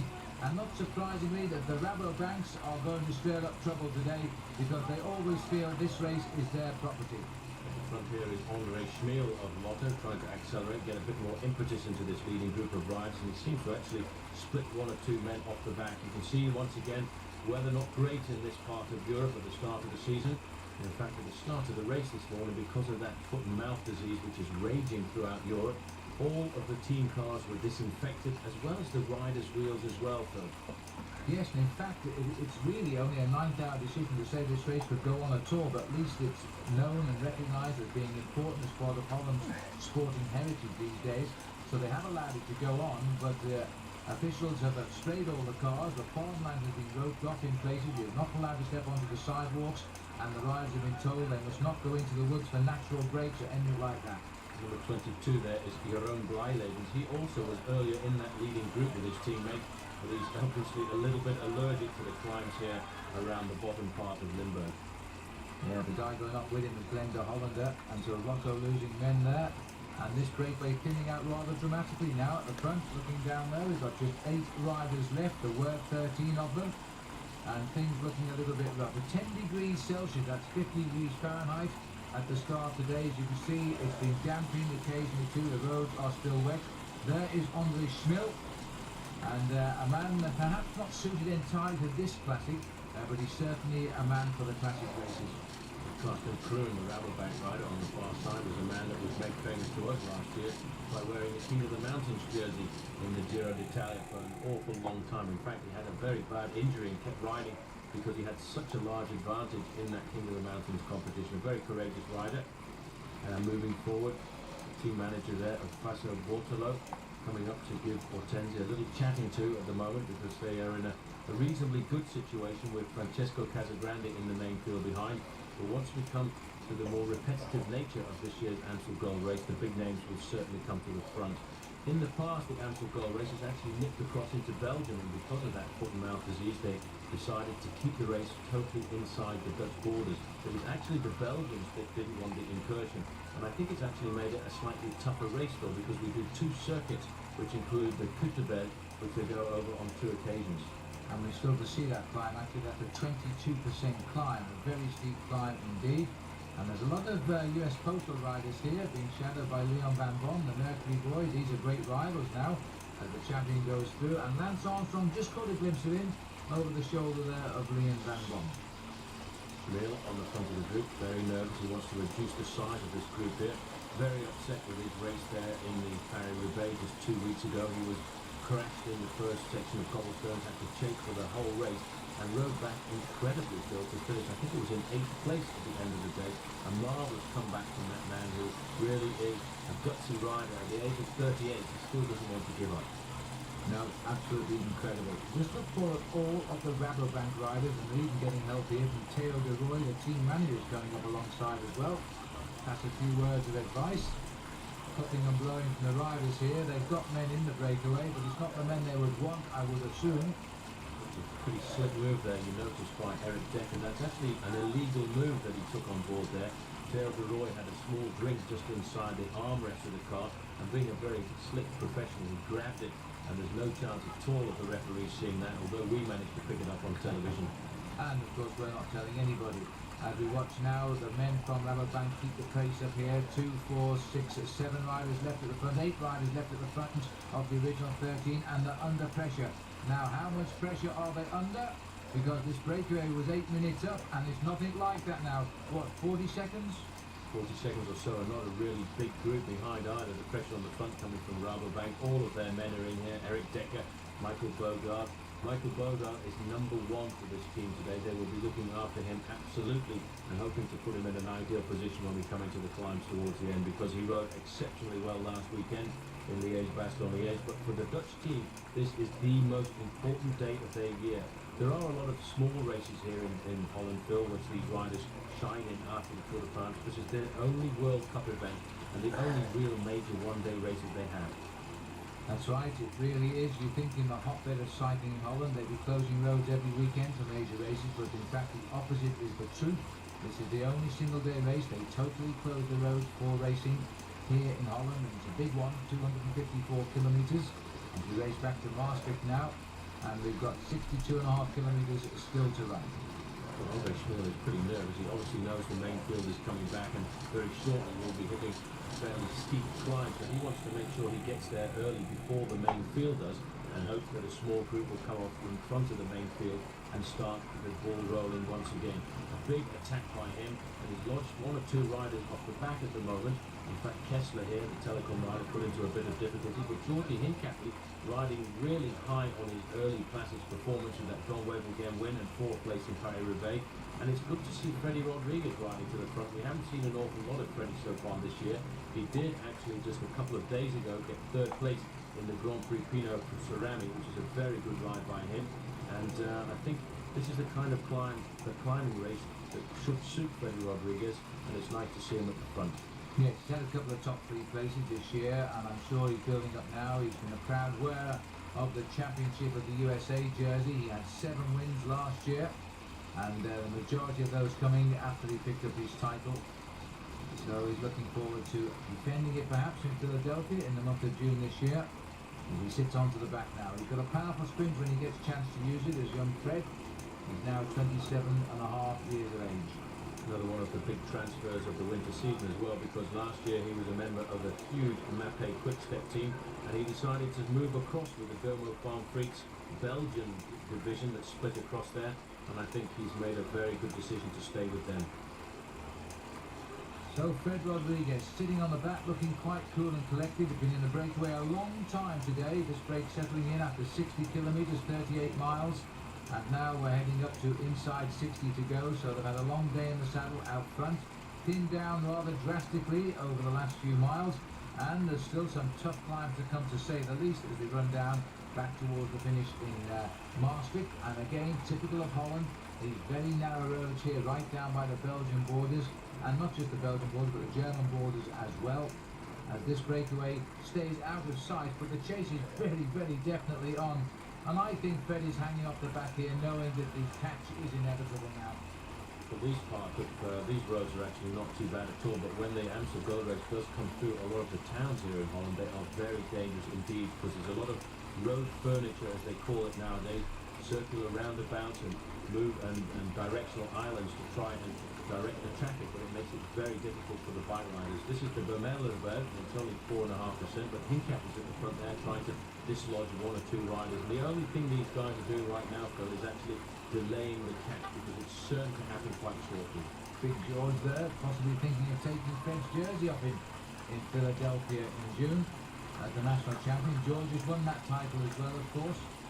Won that title and been disqualified as well. Absolutely unbelievable, the scenario of that day when he was awarded the jersey, and it was only at the press conference he was told that he wasn't the legal wearer because he'd been disqualified after the judges had taken into account the complaint that he was paced back into the race after a late puncture. Which he was, never disputed, but the fact was it was a little bit late to tell him that. 8 riders then still survive down there. Amongst them is Carsten Kroon. I think he's the only Rabobank rider left in this breakaway now. Fred Rodriguez, Paulini is still down there, and Ortenzi, and certainly George Hincapie. Kessler is the man from Telecoms taking the pace.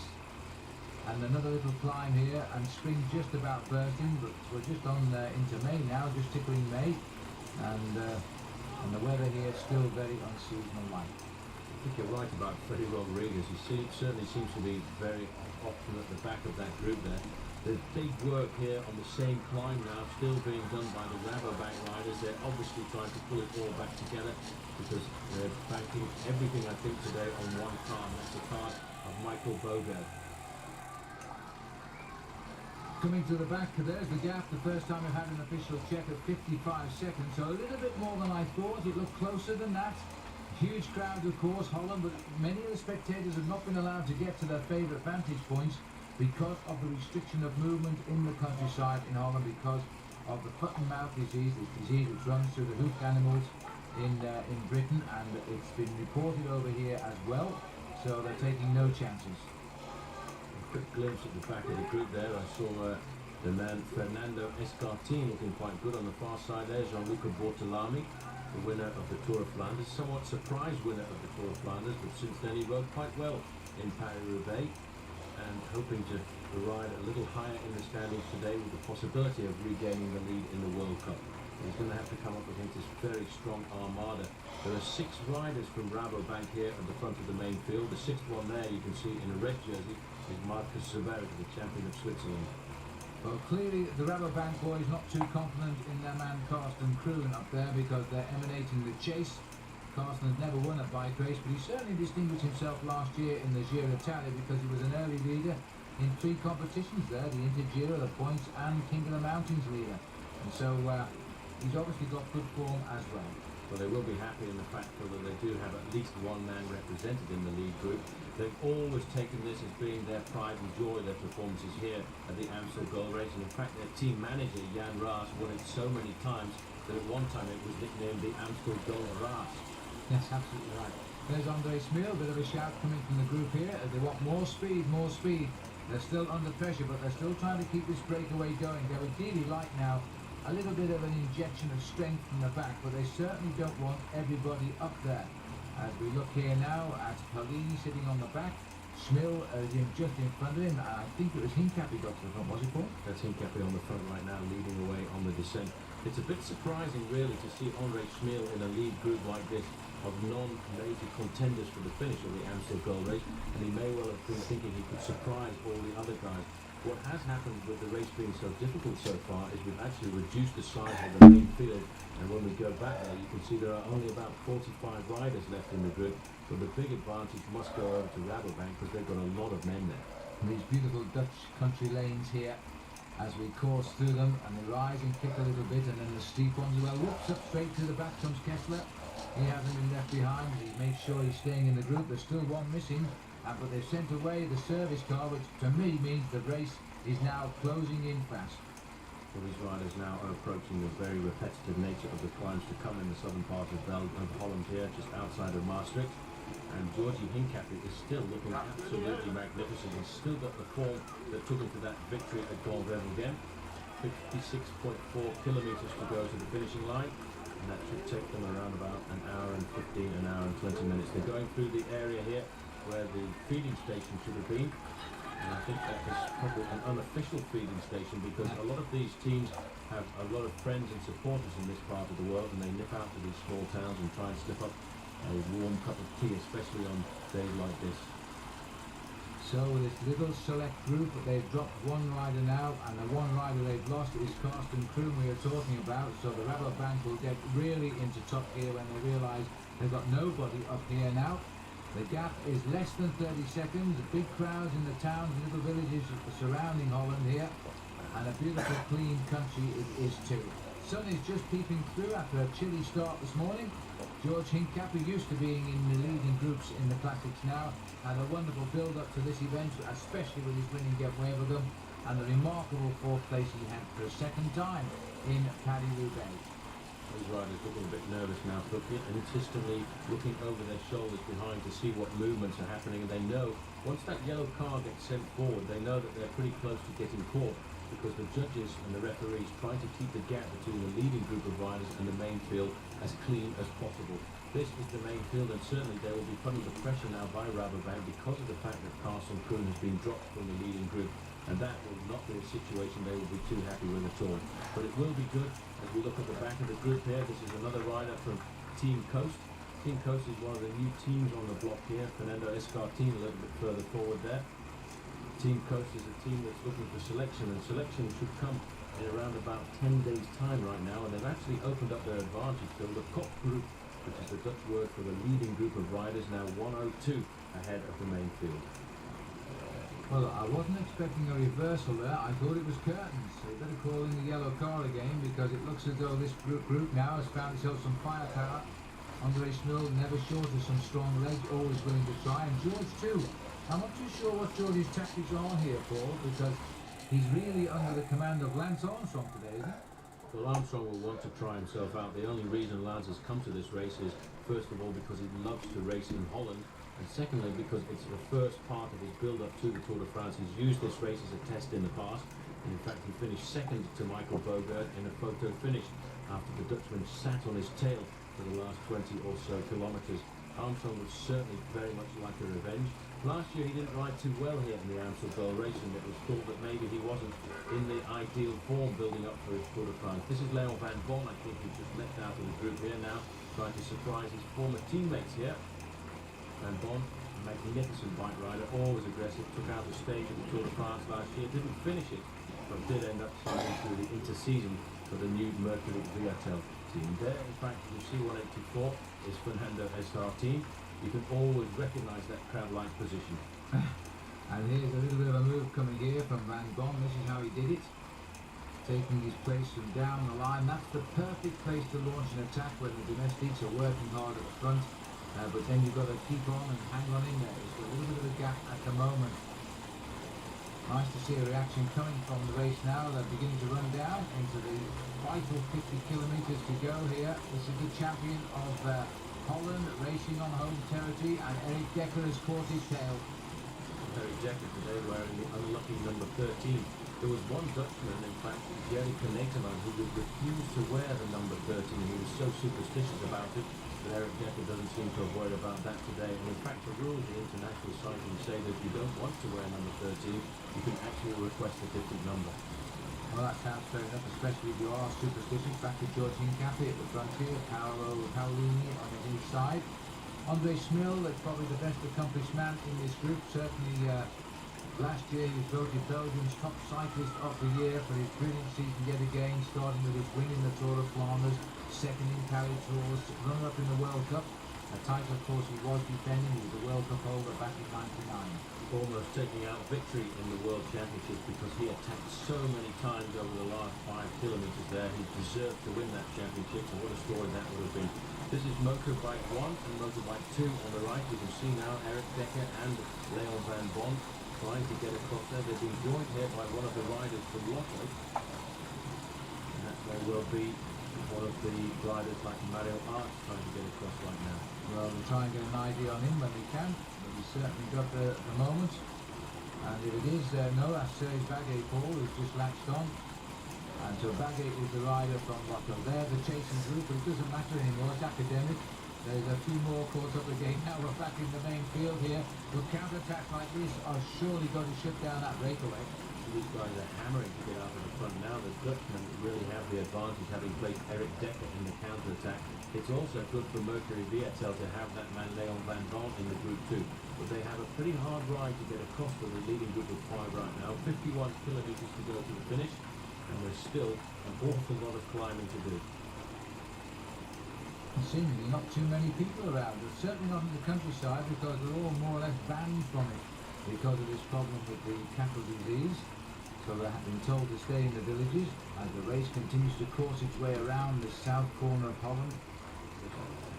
Counter-attack here coming from Marcus Seberg. Here is Michele Bartoli trying to come out of the front of the main field too. And now we see a situation where Rabobank are on the defensive because they're pretty happy with the position of Eric Dekker off the front.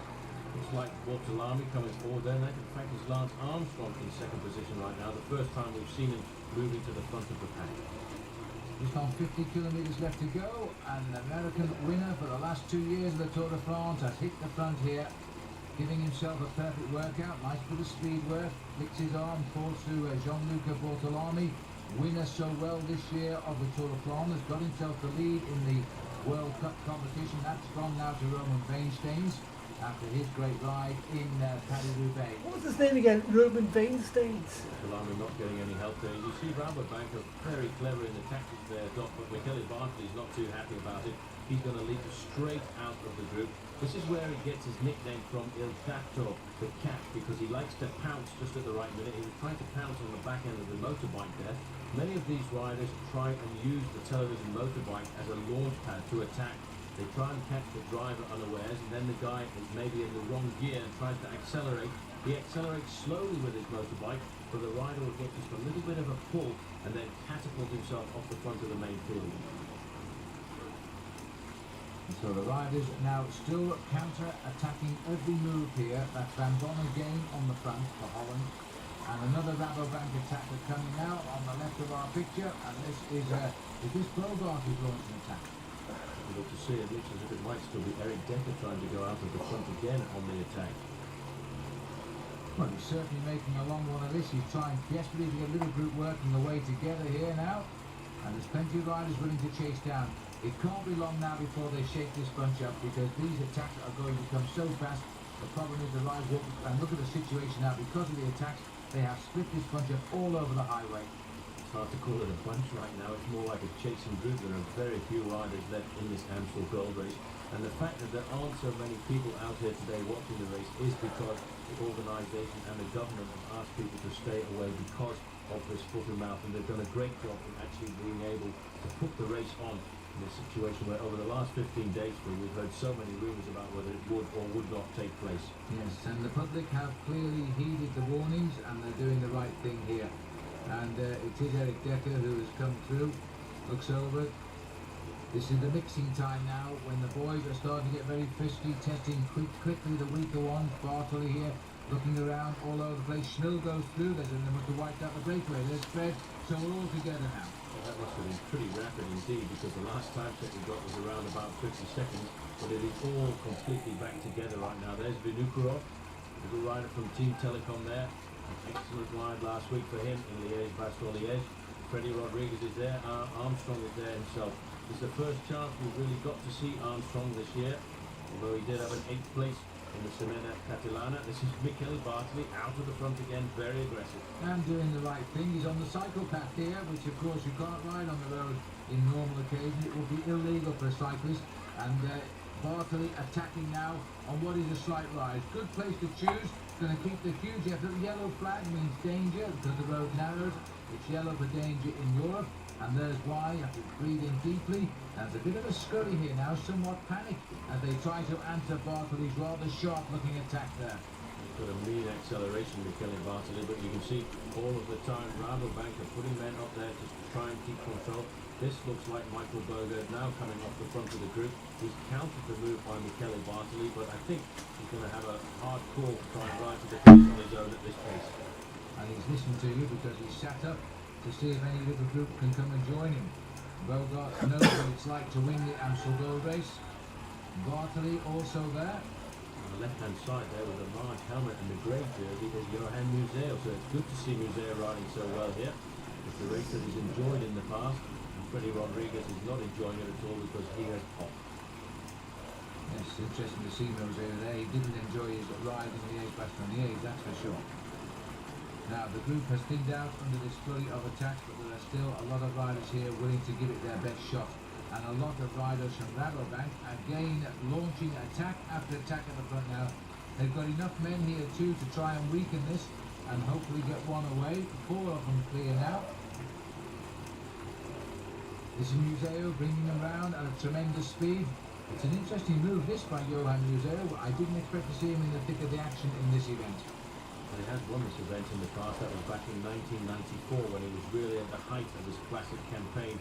He's a man, I think, who has won nearly every one of the classics except Liège-Bastogne-Liège. He was the man of the 90s for the one-day classic season, and I think now after the performance in Paris-Roubaix he must be looking to try and get himself another one-day victory.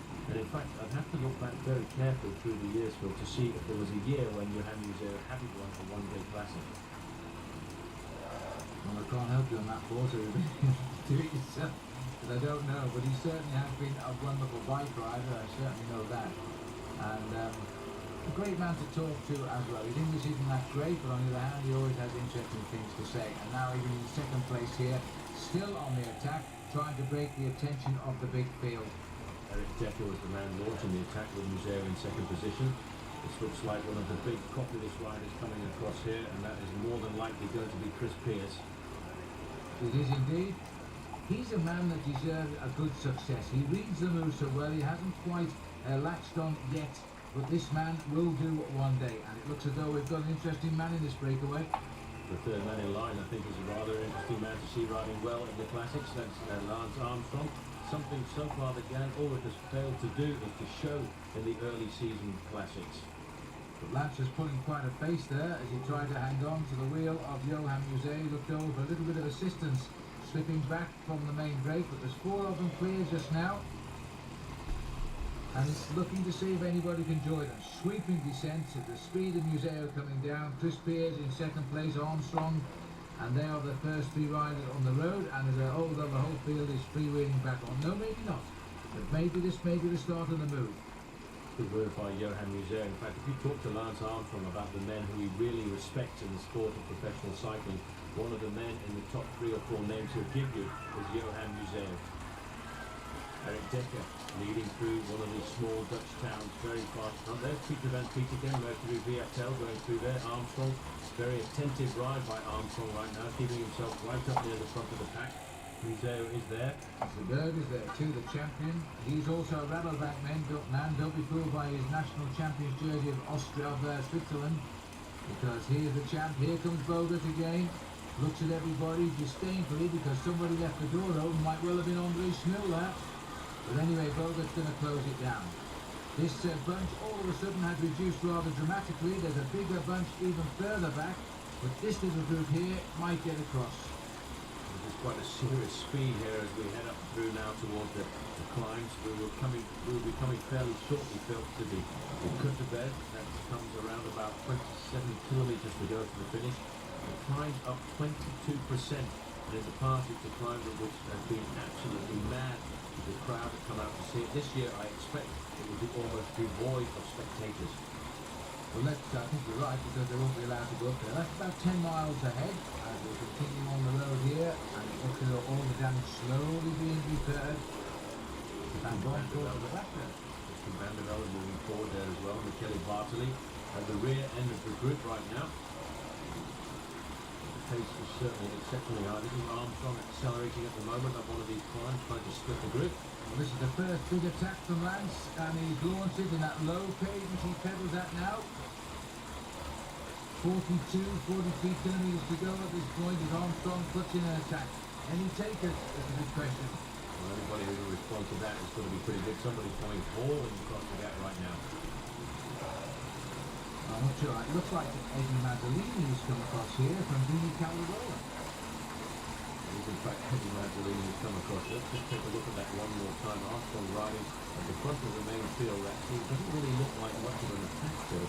He was in first position. He was just pedaling quite hard on the pedals, keeping the cadence high. But what happens is the guys behind actually basically sit up, and he continues with his effort. It is amazing because we've just seen about 10 or 12 kilometres of absolute full-on attacking, everybody counting the moves, bringing everybody back together again. Lance has hit them in exactly the right moment because for the three bunches there, they come back together, nobody willing to launch an attack because they're tired. Lance has sensed that and he might have chosen well. And Mazzolini somewhere has found his legs here to get across to Lance Armstrong.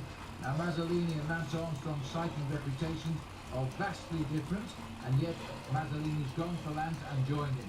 The important thing when a big star like Lance Armstrong attacks is to be on the wheel as quickly as possible, because if you don't, you will never make the distance up again. Armstrong on a titanium bicycle there has in fact just put his earpiece in to get into communication with his team manager Johan Bruneel from behind. But the big losers right now for Rabobank, they're going to be put on the defensive again and have to do a lot of work on the front of the main field, because you dare not let a man like Armstrong get too much of an advantage.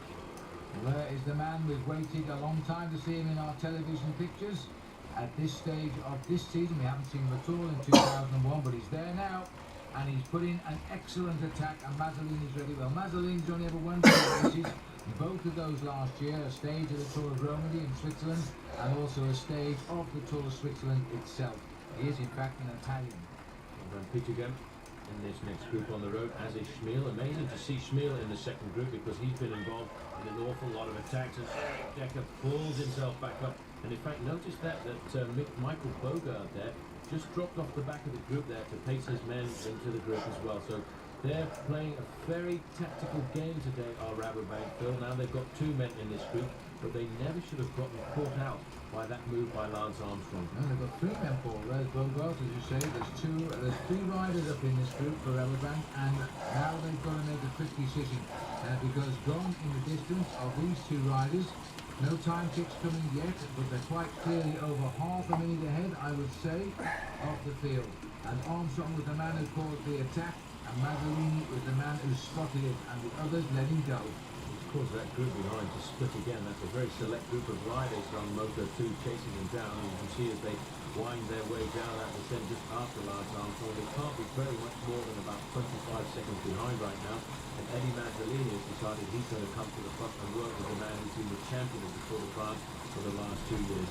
Armstrong, though, looks like a man possessed, and he's got incredible pending action, keeping that cadence a bit very high indeed, pushing the pace. This is for him a very important test, and the way Armstrong rides nowadays, Bill, he chooses certain objectives throughout the season, but when he does come to race, he races full on.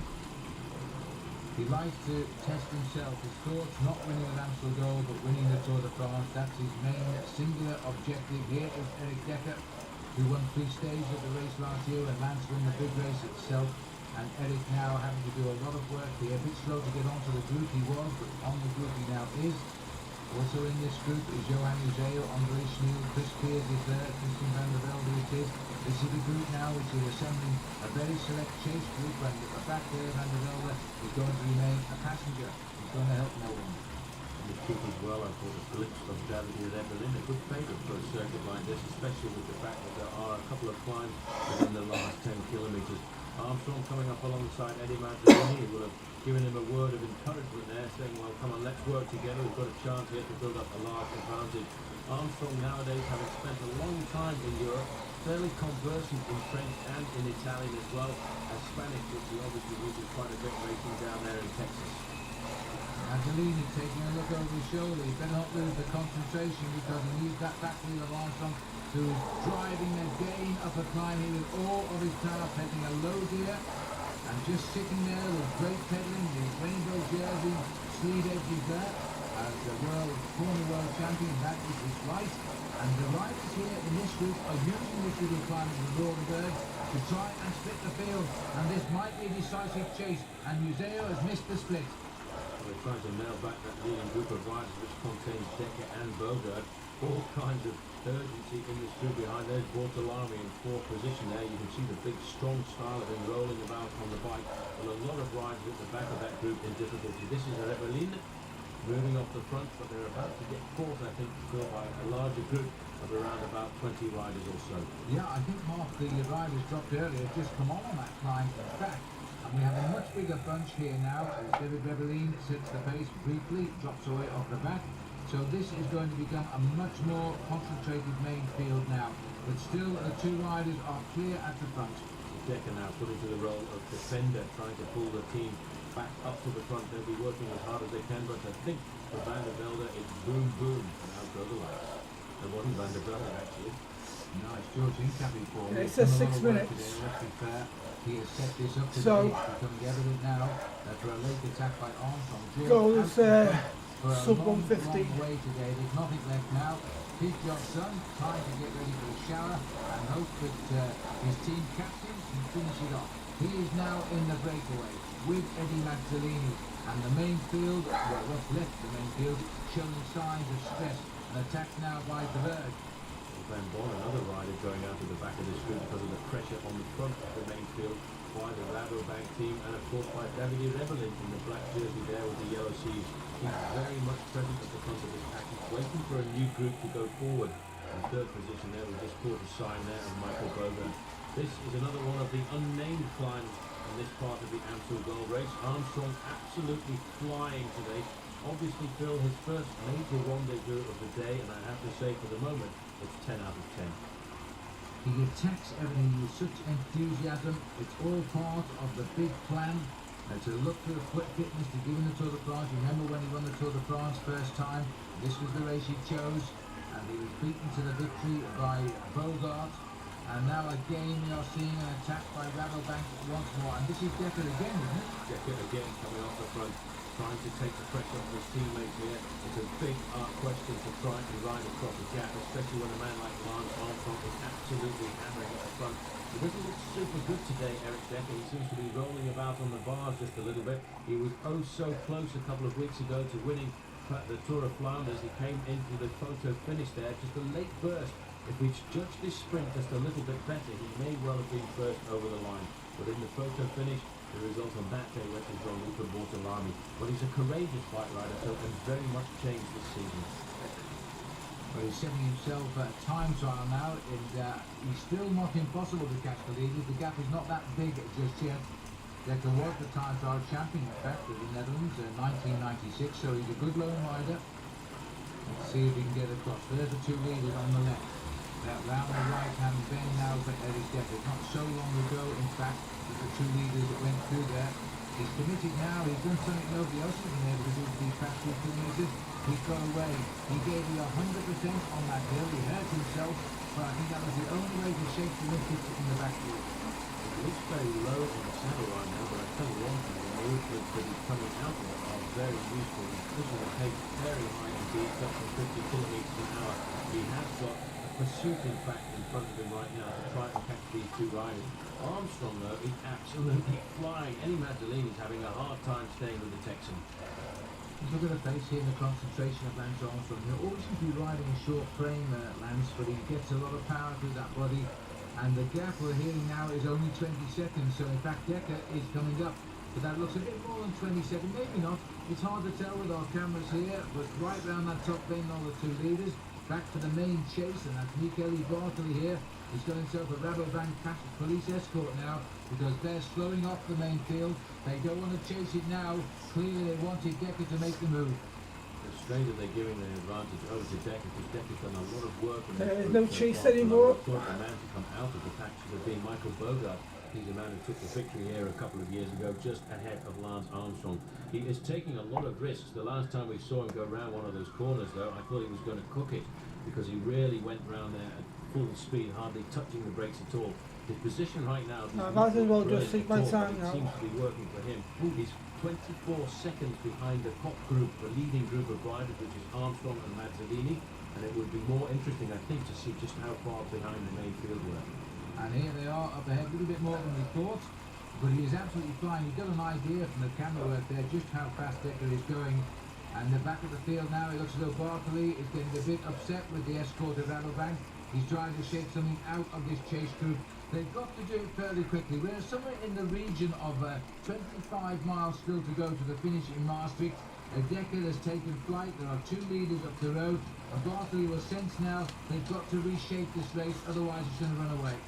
He's absolutely torching it right now. He's giving it everything he's got. He will be able to see roughly where these two riders are, because of the fact that the helicopter covering the race television will also be over the front of these two leaders, so he can judge his effort. And he will know this course absolutely perfectly. These men are from this area of Holland, and they want to win this bike race, and they know what the corners are like, and you can pick up an awful lot of time in the corners. But I have to say, Armstrong is riding beautifully today.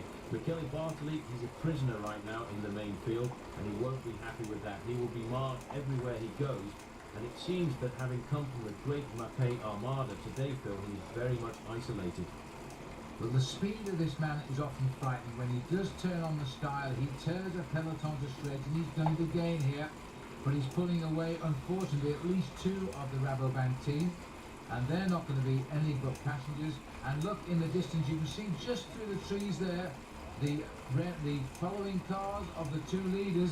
So Dekker here now is probably no more than 14, 15 seconds. He has them in his sights. That's a fine piece of riding. He's got to catch them now.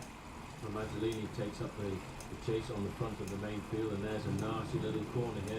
This part of Holland is all raced on small roads. They're very tricky roads as well as they go round this corner. You've got to be alert going around these corners. Armstrong in second place, and there's the distance between them. That will be good news for Eric Dekker. He's doing a scoring ride there, so actually getting across. He can't be very much more than 15 seconds in arrears now. Even with a couple more corners, he just might make it. He's inspired. He's out of the saddle as soon as he's out of the bend now. And if you look at the road, you can see them, and so can Eric. Eric is now feeling confident. Just in front of that policeman, we've got the two leaders. He's going to do everything on this descent right now, and he will have the advantage of seeing them in front of him, and he will use that as a bait, as a carrot, like a carrot in front of a donkey. He will go for it, and slowly he will eat into their advantage. There are the two men leading the bike race on the left-hand side, and Eric Dekker, the one chaser, on the right. The main field are losing a little bit of ground at the moment, but that's because of the tactical manoeuvring going on between the Rabobank riders and Michele Bartoli. Well, it's a long time since we've seen an Amstel Gold Race which has become a veritable pursuit across the Dutch countryside. Lance has taken a very early move here, more than 25 miles from the finish. He was clearly content to go alone. I bet he's grateful that Madeleine decided to chase him down because it's an extra bit of help. But look at this now, Vingegaard also in a little bit of trouble here. He's having to work back up to the split caused by Bartoli. He didn't go with the original move. But if you're not on the wheel or in the shelter from the wind here, it is...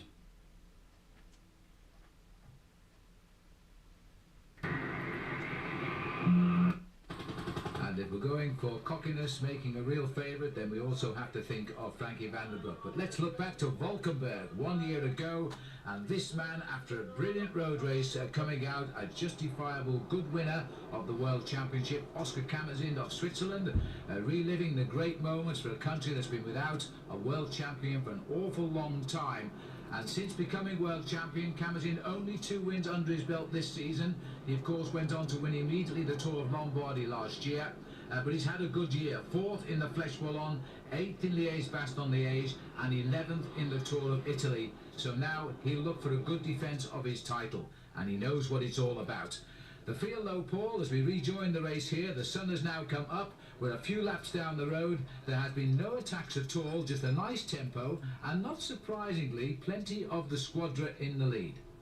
All the riders on the start line this morning fielding 12 men, but in fact the Swiss allowed to field 13 riders because they have the defending champion Oscar Kammerzind in their midst, so therefore they can start him as an extra rider, and that will give them a slight advantage going into the final of this race. Alex Zuller there, riding a pretty good road race so far, but as you can see, very much to the front at the World Championship. Always the French team trying to put the hammer down, trying to keep the race difficult, especially over the summit of the climb.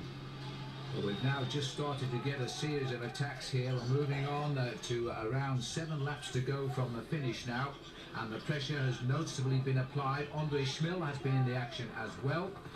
But we can tell you that very early on today, at the 6th lap, Frankie van der Broek has crashed. His team dropped back for him, including Johan Museo. He's back safely in the pack and seems okay. But one rider out of the race, and rather sadly for the locals, is David Rebellin, because he's crashed and we believe has broken ribs. He's gone to hospital. We notice a lot of work has been done here as well by the German team. The Germans in a new strip this year wearing blue and white. And in fact, a lot of that is really because they're trying to just ride for one man here this afternoon, and that is going to be the sole leader of the team, Jan Ulrich. Taffy now trying to hotten up the pace at the front. Taffy also feels as if he's got very good legs at this end of season. Well, there's 1 or 2 good ones, as always, on the Italian squad. There's 1 or 2 notables missing, of course, including Marco Pantani, who this time last year was saying how much he wanted to win the world title on this circuit, but having had a very controversial end to his campaign this summer, he's not here. But Taffy is seemingly trying to soften things up a little bit now, Paul, because their man on form is Francesco Casagrande, a man out with a doping suspension until the start of the Tour of Switzerland, which he won, and he's having a great end of term. He certainly is, but at the moment really all of the pressure is being put on by the French and the German team, trying to make this a very difficult course, trying to harden it up at the most difficult part on the course, which is the climb of the Torricelli. Well, this is the group that's been steadily building, but it's really not getting anywhere at all away from the main field. The big names are still watching from afar and marking each other nicely, as the chase now is beginning to shut it down a little bit. Just about 1.5 minutes it was over the top of the Torricelli. This is a climb which takes the riders up to 283 metres above sea level. It starts to bite at around the 170 metres level at San Leonardo, and then goes straight up to the top. It's not the steepness of the climb, of course, it's the repetitiveness that one has going over it 16 times, and it does begin to bite. Well, Andrea Taffy in 2nd position there. That's Riviera, the Spanish rider, in 1st position. And this is a pretty serious breakaway. Alex Zuller has managed to get himself up there, as well as Geert van Bont, the Belgian rider. It's interesting to note that Taffy's gone into this early breakaway. He feels he's got a great chance of winning here, but what it's done is put a lot of pressure onto the German team, who will have to chase. You can see the Italians in 2nd and 3rd position in the main field there. They're actually riding a defending role at the moment, hoping that the advantage turns towards Taffy. Looks like Van Bon on the front here for Rabobank. Oh, I shouldn't say that really, because he's for Holland in the World Championship, not for, of course, for his individual team. This is the only time of the year the riders pull on their national team jerseys. Here's the breakdown of that lead group.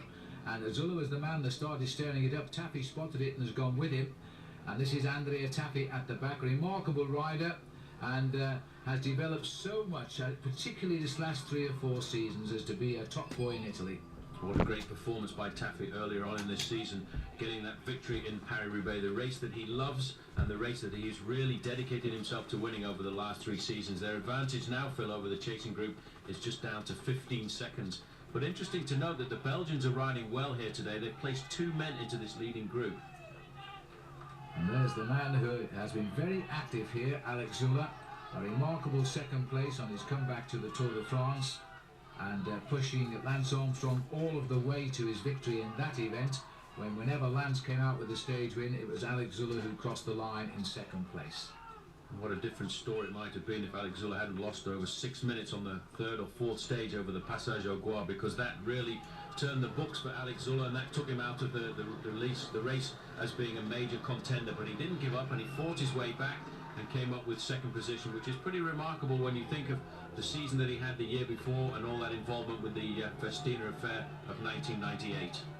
Leon Van Bon did a lot of work here, Paul, to try and shut down this breakaway containing Zula. The Tifosi, having spent first couple of hours of the coming up to dawn this morning, walking out with little ice buckets up onto the climb, getting in the best position for the day. And the town here has been shut down for a week now, and nobody seems to mind at all. Well, Van Bon, a former medalist at the World Championship today, doing an awful lot of work, because the Dutch camp really, Phil, today think that Michael Bogaert is going to be the favourite, because this certainly is a course that suits him. The leading group of riders now is starting to splinter under the pressure of Alex Zula on the front of this group here, and certainly it has turned out to be a very difficult climb. It always is at the World Championships, because it's the pace of the riders that really dictates how difficult the course is going to be. And I have to tell you, this course here, the Torricelli, is certainly proving to be a pretty tough mountain. Well, David Dryland's a little bit of a surprise, but you've got to take your chance in that leading group for the Belgians. As the 170 riders rolled out this morning, the field has already reduced quite drastically, as riders have peeled off at the pits, as they often do at the World Championships. As a very typical start to a World Championship today, a good tempo, but nobody attacking at all, just rolling around the course, getting the feel of the situation. That's changed a lot now, because there's good tempo, and when riders start this looking around, it means they are waiting for an attack. They're getting very twitchy indeed now. Number 21 there is Gert van Wont from Belgium. We've got 2 riders up in this breakaway just at the minute, being driven on all the time by a very frisky Alex Zula. Zula obviously trying to put the pressure on, hoping that in fact if there is a reaction, it'll come from the main field behind, and he can stay in the front split over the top of this climb. A great performance by Zula at the moment, riding a very strong race here at the World Championships. But you can see you may be unlucky for Alex, because he's wearing number 13 today. And also wearing the new Swiss national team strip there, which is quite attractive, as Ribeira, the Spanish rider, up there, second wheel. Just seeing going through the frame there was Andrea Taffy, and sitting at the back here at the moment is Gert van Wont, riding for the Belgians, but his team is in fact a Dutch team, the Farm Fleet team, TDF. The amazing thing about the elite men's race at the World Championships every year is when you look at the races that precede the World Championships, you see the under-23s, you see the women's races, and they always start off very quickly and then slow down towards the end. But in the men's professional road race, it's always the last couple of laps which prove to be the fastest event, the fastest of the event, and very often the fastest of the whole week on the same course used by everybody else. Well, this is an interesting move by Zula. Really, one would put him into the group of probably second favourite today. And he's gone out so early on to try and break this race up. The way the races have been held this year, there are some surprise results possible. Remember Celestino in the Hughes Classic jumping away towards the finish and outwitting some big names. So maybe it's a good move to try and get an early group going, because that is a big field still rolling round behind this breakaway group. There's a small group coming across her. There's Alex Zula still setting the pace at the front, but it looked very much to me, in fact, if coming up from behind, Michael Bogaert was leading them in the orange strip of Holland. And there's a Swiss rider with him there as well, and they may well have managed to slip away from the rest of the main field. There is a split going clear off the front of the bunch now, and this could be quite important, because some of the big names are moving to the front. Well, Zula is looking around here. He's riding with Dave Brylance, but they're all over him now, because Bogaert has got across, as they come up towards the top of the Torricelli. Yet again, this is a useful looking group. Well, I was about to say a group, but it looks as though the whole peloton has crossed the gap here. Pascal Richard just passing through our screen as well. A big year for him next year when he has to defend the Olympic Championship in Sydney, assuming of course he gets selected by Switzerland. Now you can see that looked as if that was a serious move happening, but everybody very nervous at this stage of the World Championships, everybody being very attentive. Just going through there was in fact Jan Ullrich riding very close to the front. I caught a quick glimpse there of Frank van den Broek with his blonde hair going through there, but this now is the start of the descent of the Torricelli, and a very rapid descent as well. Rapid and quite a tricky one too, and you see that the leaders of that group there try to keep the pressure on to see if they can break up this rather big bunch. Already one or two riders going out of the back because of the pressure on the front of the climb, and all that pressure was being made there by Alex Zuller. Now it's the turn of the Squadra Azzurri, the Italians, to come to the front and try and do something in this event. The Italians have had a pretty successful week with a win in the men's under-23 championship, and what a great performance that was as well. The Italians were looking to win on home soil, and if they could win the big one at the end of the week, the race that we're looking at today, then they would go home a very happy nation. Well, I think they do need a result here, Paul, because yeah, you're right about the under-23, but in all the other events this week, they haven't had much luck at all. And to talk to some of the riders, the wrong Italian won the under-23 event. He was a man that broke away early on, they never caught him. But now, Andrea Taffi trying to get something going here, and this man reminds me quite often of the retiring Claudio Chiappucci this year, because he's never afraid to attack Andrea Taffi, and he's gone out in front to see just what happens, and here he goes again. He wants to move, he wants to get into that early breakaway and take the pressure off himself, and then not being forced to play the defensive role. Another Italian getting into the group there as well, Sergio Barbero. Two Italians now getting themselves into a leading group of four, but there is the main field. Nobody is going to let Taffi get 30 or 40 seconds up the road, because they know he is such a strong rider, and on a course like this he's capable of staying away for 30 or 40 kilometres. Well, they're not going to give him any room at the moment as they start to chase him down the mountain here and then gradually try and regroup. This is an interesting looking group that's getting itself together now, but Taffi seems to be the man. He's the captain of the Squadra, and he's trying to get something set up because he knows they can't carry some of these names to the finish, least of all Jan Ullrich. And we haven't seen anything at all of Frankie van der Broek really since his crash when he was brought back into the field.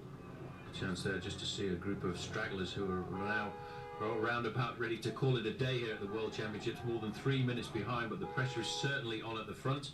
But again, you see today, Phil, the Dutch are being very attentive. They're trying to keep themselves in close contact, trying to make sure that nothing gets off the front and puts them into a situation where they have to play a defensive role. There's Rolf Sorensen moving forward too, today riding for Denmark. Another attack here from Alex Zuller, goes over the shoulder of Martin Den Bakker. And this is the second time Zuller has launched an attack. It caused a little bit of consternation with the last one, and he's gone again now. He's being chased here by Rolf Aldag. Aldag, the workhorse for the very faithful workhorse too of Jan Ullrich, right on the same team as him, as well as being of the same nation. And he's got himself onto the tail of Alex Zuller. Zuller really being very aggressive, surprisingly enough, attacking on the flattest part of the course here. But as one or two countries have different jerseys this year. In fact, this is the new strip as well for the Spanish team going to the front. It looked very much as if that was Garcia Acosta trying to get himself off the front, but again, shadowed by the Italians. This is obviously the Italian tactic today, to make sure that they have a man in at least every move that is going up the road. And Garcia Acosta had a great tour of Spain. Oh, he's probably put down a really tight early shift on the bike because he can't be bothered looking for anything else. And he's been cycling already for a while. It's really difficult to get on when you really warm. Over the halfway point, and still no decisive moves whatsoever here, because a lot of riders seem to have the measure of one another. And I have to say, Paul, that the Italian squad don't seem to have the grip on this race like we've seen in the past. Certainly not the big Squadra Azzurri as it has been in the past. In fact, looking to the front there's an American rider. It looks like that must be Chambre. The American team, not as strong as it has been at the World Championships in the last few years, but today, under the influence of the team manager Jim Okovitz, who's in the American team car driving there, he will certainly try and get them to do the best that they can. It is a shame that the World Championships, I feel, is held nowadays in October, because some of the great riders from the middle of the season, riders like Lance Armstrong, feel that it's not possible to keep the season going long enough, they in fact pull out. Take a bit of money out of my new bike funds for a new amplifier. The World Championships has a full representative of all the best riders in the world. We've got an old The season is long and hard Technics now for the amplifier riders, from and they're eBay. chasing world ranking points all of the this time. morning, I don't think it is now we delivered physically possible to a stay few on top days. form for the year. Of the 8 Americans starting today, Paul, by my reckoning, The last now time we there's got only 2 through of them eBay, left in. The right one is an old, Chambre, who's having a great really end old of term, Sherwood and amp. also Levi Leipheimer We're receiving is richer also in sounds. this group. We got that in 2007, it cost me about 50 quid. So that's about 25 years old when he got it. So it's worked well, but it's sold. So, and again, taking them to a 1-2-3 It's the technical in that great thing. racing Roubaix Stadium. Well, there's Chambre now trying to get in amongst it here. This is looking like another decisive attack, and Chan is carrying it on. Well, he's full of confidence, is Chambre. He had a wonderful Tour of Spain, and look at this now, trying to go clear. He's sort of grown up in the same parallel as Lance Armstrong. The Lance has come up with the big results.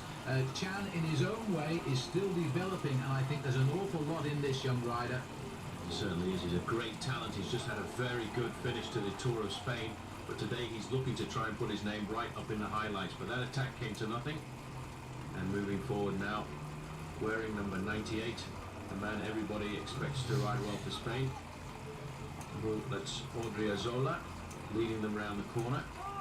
It's amazing how things have turned around. When Eddie Merckx retired in Belgium, there's been a 20-year, 30-year dearth of cyclists, but we've only just lost Miguel Indurain to retirement to Spain, and they produced a whole succession of bike riders.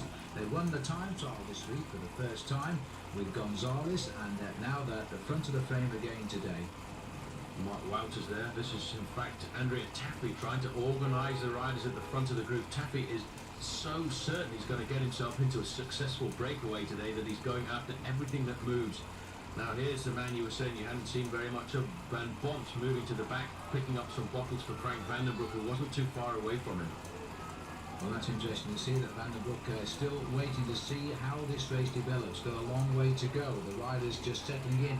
But now they know they can forget all the shadow boxing now into the serious part of the World Championships, where only the strongest will survive the next couple of laps. And then the thinking will start again as to how to outwit those who have made the first selection. Leading group of riders on the climb again in this group, Andrea Taffy. Max Chiandri there riding for Great Britain as well. Very happy to be on a circuit like this, not too far away from his own home of Tuscany. It looks as though Geert van Bont, after that early escape with Zuller, is having a bit of bother at the back of this race now, and so too is the Danish rider Lars Mikkelsen, also slipping gently off the back. This is pressure time on the Torricelli. The pressure coming from Switzerland. Switzerland on the front today, really with a great chance of a double. The defending champion Oscar Kemenzin, who is coming towards good form at the end of this season. He may well be able to come up with the goods, but they're not letting anybody really get too far up the road at the moment. And this leading group once again is about to be brought back into the fold. Well, Dmitry Konishev, the Russian cyclist, has got himself into this group. The Swiss boys are really applying the pressure here. Whether Alex Zülle has said, look, let's keep going what he started, or whether this is a plan to try and put Kemenzin into a good position at the end. Maybe Zülle was just sent out there as a super domestique today and has got no intention of finishing the race. Could well be the situation. Oscar Kemenzin and all the Swiss riders would have had a word this morning in the meeting, and they will know just exactly how they're riding. Glimpse there at the back of the field of Boris Stangelé, the rider from Slovenia. One of a new group of Slovenian professionals is Daniel Nardello at the front. Petersburg, Switzerland is the man hurting them here at the front. And again kicking once more. This man is a good sprinter. If he gets the finish to use it, he wipes up a lot of bunch sprints along with his brother Marcus. Could be a family affair coming down to the finish. If there's a group of 25 or 30 riders left at the World Championships, I'm pretty sure that Marcus Zuberg will be there, and that would give him a good crack at getting a victory. He's a very good sprinter. Looking over his shoulder, it's just over the top of this climb where it really hurts. The last 2 kilometres is when it climbs up to its height and hurts a little bit. And there's Oscar Kemenzin, you see. It looks like Casagrande is with him. So there's a couple of favourites now beginning to feel the time is right to start thinning out the big bunch at the front. And Casagrande, who came with a very solid win in the Tour of Switzerland and then was bitterly disappointed when his team were not allowed into the Tour de France, and now being listed as the man on the Italian squad to possibly take the rainbow jersey. It's a very early move, though, to go out on this course and put this kind of attack in. There's still an awful long way to go to the finish, and Cameron has decided he's going to go out, but a lot of work has been done to set this up by the Swiss. Coming across now, Martin Pediguero, Spanish rider, onto the back, but the big tempo is being made on the front by Francesco Casagrande, and they have opened up a serious gap. Now I'm surprised to see the rest of the field, especially the Dutch, allowing a man like Casagrande to get away on the slopes of this climb. Well, they've got to mark him. All the other boys in blue noticeable by their absence now that their leader has gone up into the fray. There's the confirmation of that leading group. And two likely favourites here. What a season Mark Wouters is having, Paul. Despite the blip when he crashed in the Tour de France and hurt himself, he continued his good form as soon as he made his return. A great season for him, really, because he's been one of those riders who's been around for an awful long time, a very good domestique, worked hard for the team, and it all seemed to start early this year in the Pro Tour when he got a victory there. He left the Pro Tour, went across to the Tour of Luxembourg and came away with a victory there. But strange to see, in fact, it was a Belgian on the front of the main field who was nailing back that group, and I would have sat back and left the advantage to Mark Wouters, who I reckon is in pretty good form at the end of this season. And it doesn't seem to make sense. Mark Wouters himself, a Belgian, often thought of as a Dutchman, by the way, because he races on a Dutch team and with a name like Wouters, but even so, today we're looking for him in the blue of Belgium. Chambre jumping across the gap there, trying to make sure that he doesn't get caught out. Basically, McRae here having to ride very much on his own and watch the tactics of the big nations present, the nations like Switzerland, Belgium and Italy. He's having to watch and see just exactly which way they're playing their tactics and try and ride across to stay with the front split, because he's got no chance of getting a team around him if he misses out on one of the moves. The Swiss man scurrying through on the inside, Mauro Gianetti. The Swiss are playing a real part in this World Championship, inspired obviously by Cameron Zinn's victory last year. As now still the boys here. This is Jerome, no it's not, it's Michael Bogart, and he said Jerome Blyleven, but it's Michael Bogart who's also come up to the front here. He's got a one last chance of winning the World Cup in the Tour of Lombardy against Andre Schmil, because it looks like being a three-horse race with Van den Broek also in with a chance there if the dice falls in the right order at the finishing line. It's going to be a very exciting end of the season for the World Cup, and it's been a magnificent World Cup this year. At the moment, though, Van den Broek very comfortably in the main field. In fact, it was Van den Broek, I think, who's put the pressure on at the front of that group to nail back the group with Wouters in there. I'll tell you what, Paul, the new colours of Spain, to me, I start seeing German cyclists down there now, which is a bit confusing. Very similar to the old German colours. But even so, a lot of Spanish riders in this league group, and clearly they're on a high. It's just strange that several countries changed their colours this year. In fact, the Germans not riding in their normal strip, they're riding in a blue and white strip. Yeah. And this Italian strip here also is very confusing when it's up against the German team strip as well.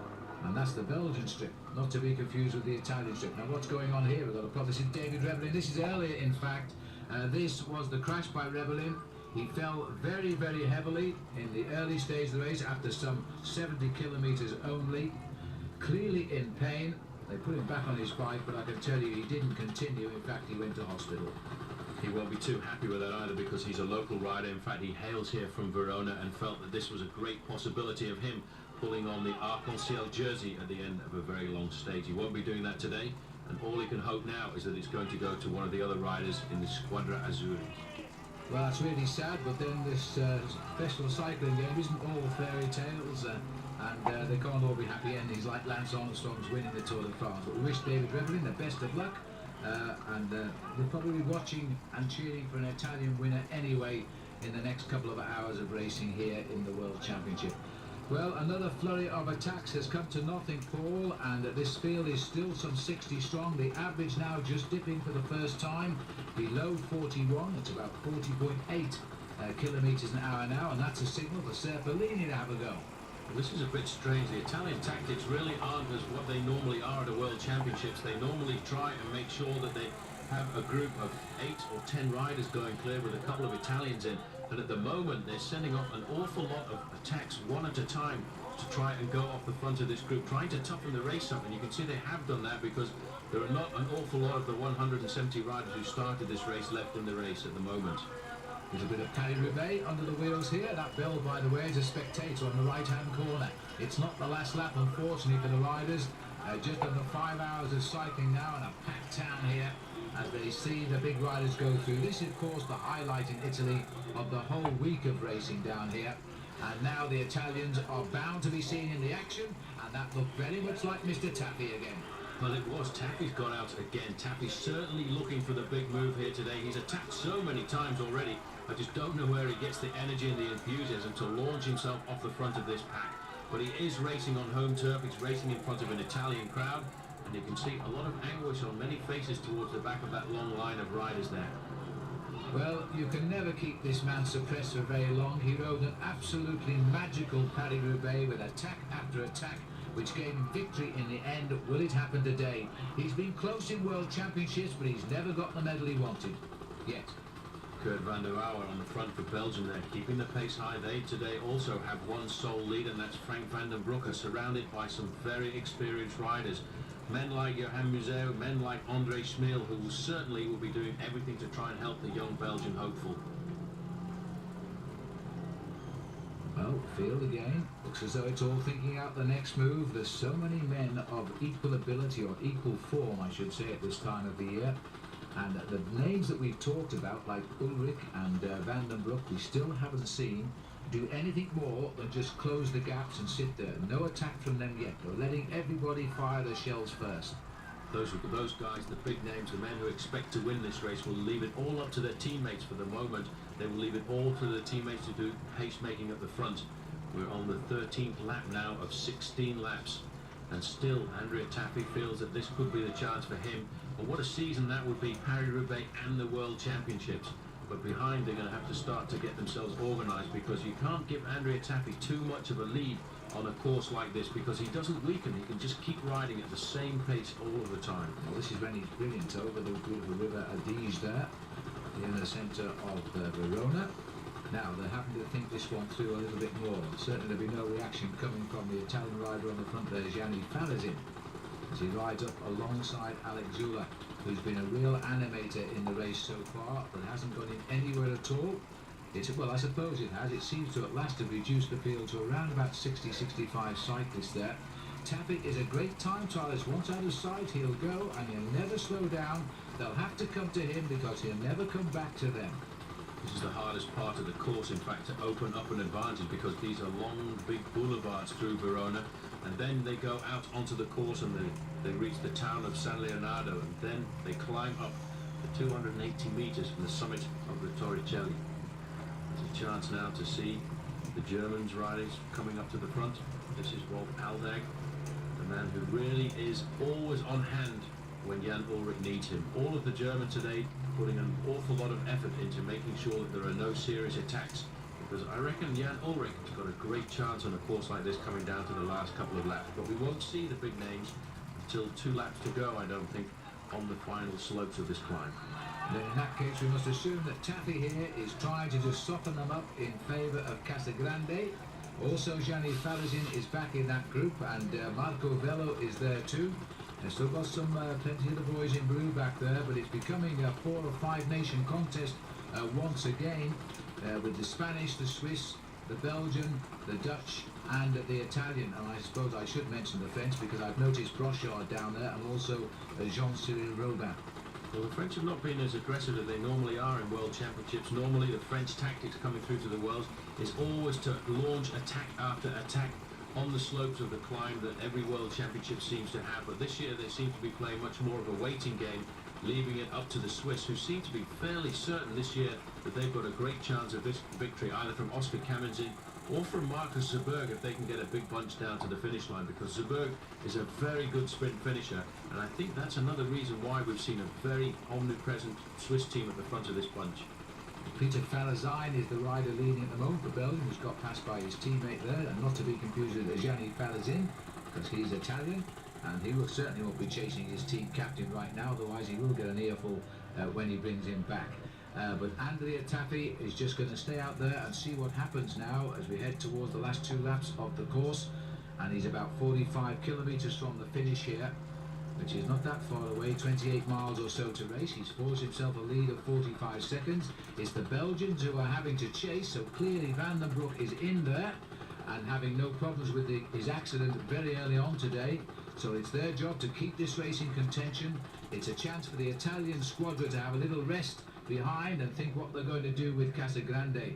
The thing is, the Italians are always the team to beat at every World Championship, but of course today it's on their own country turf. Then they're going to find it very tough to shake off these riders.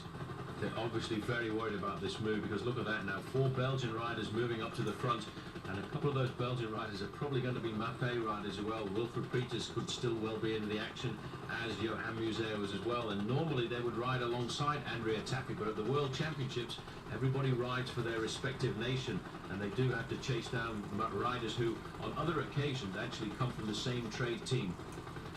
Number one up there in second wheel at the moment, Kurt van der Wouwer, who had a wonderful Tour de France also this year for Lotto. One day they might have a winner there. Mark Wouters up in second place with the orange helmet of Rabobank, but Taffy is having a hard time on this climb. The crowd are going absolutely crazy because they'll be getting all of the information. It's wild at the World Championships, because all of the people at the side of the road here have small portable televisions that they can watch when the riders go out for the rest of the loop, and they come up alongside the road to watch them go past live before turning their faces back to the monitor and really living the whole race live.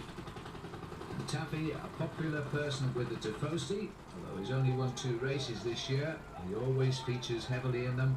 As we watch Peter Fathersign set the pace here now, determined to get this race back up to the back wheel of this man here, and he's riding absolutely superbly is Andrea Taffy. I'm sure being cheered all the way by his wife Gloria and his 2 children as they watch Dad on the telly. Taffy is such a tough rider, a very strong man, always willing to attack, and it's surprising after so many attacks today that he's managed to get himself off the front, but he's not really building on the lead. If he's going to try and succeed a move like this, he should be really looking to open up a gap of 2 to 3 minutes at the moment, but you can see the Belgians have decided we're working for Van den Broek. There's a first glimpse there in about 6th position of Jan Ullrich, and not too far away also Francesco Casagrande was there. Well, these are absolutely crucial moments now in any World Championship when you're on towards the last 2 laps.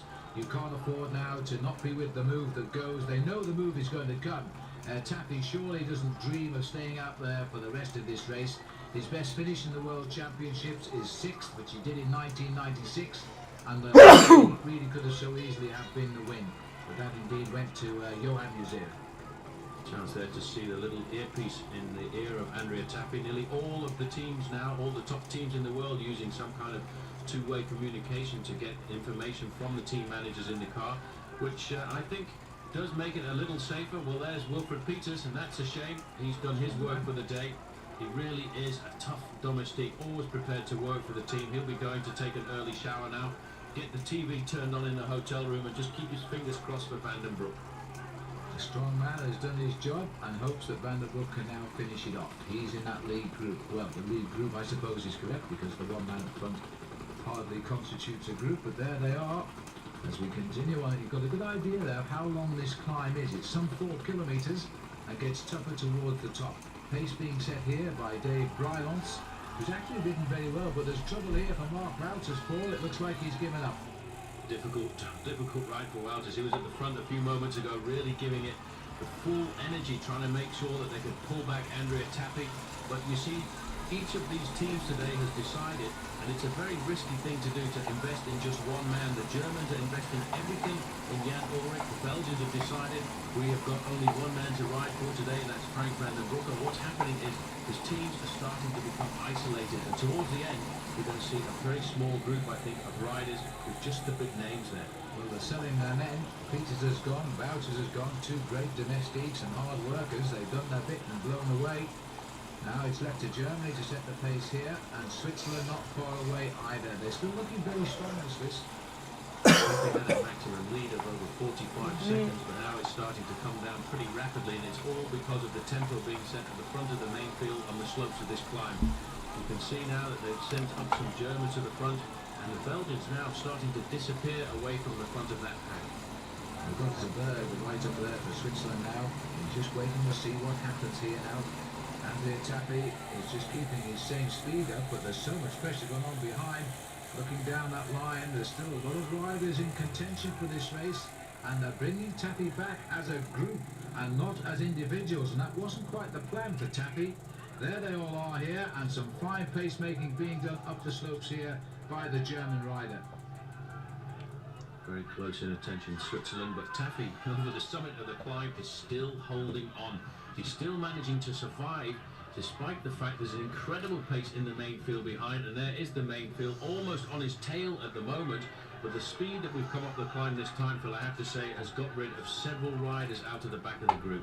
Well, the German boy, I think, is Andreas Kleyer, who's done a tremendous piece of pacemaking to get that rider, those riders across. He sits up there and zips up his jersey.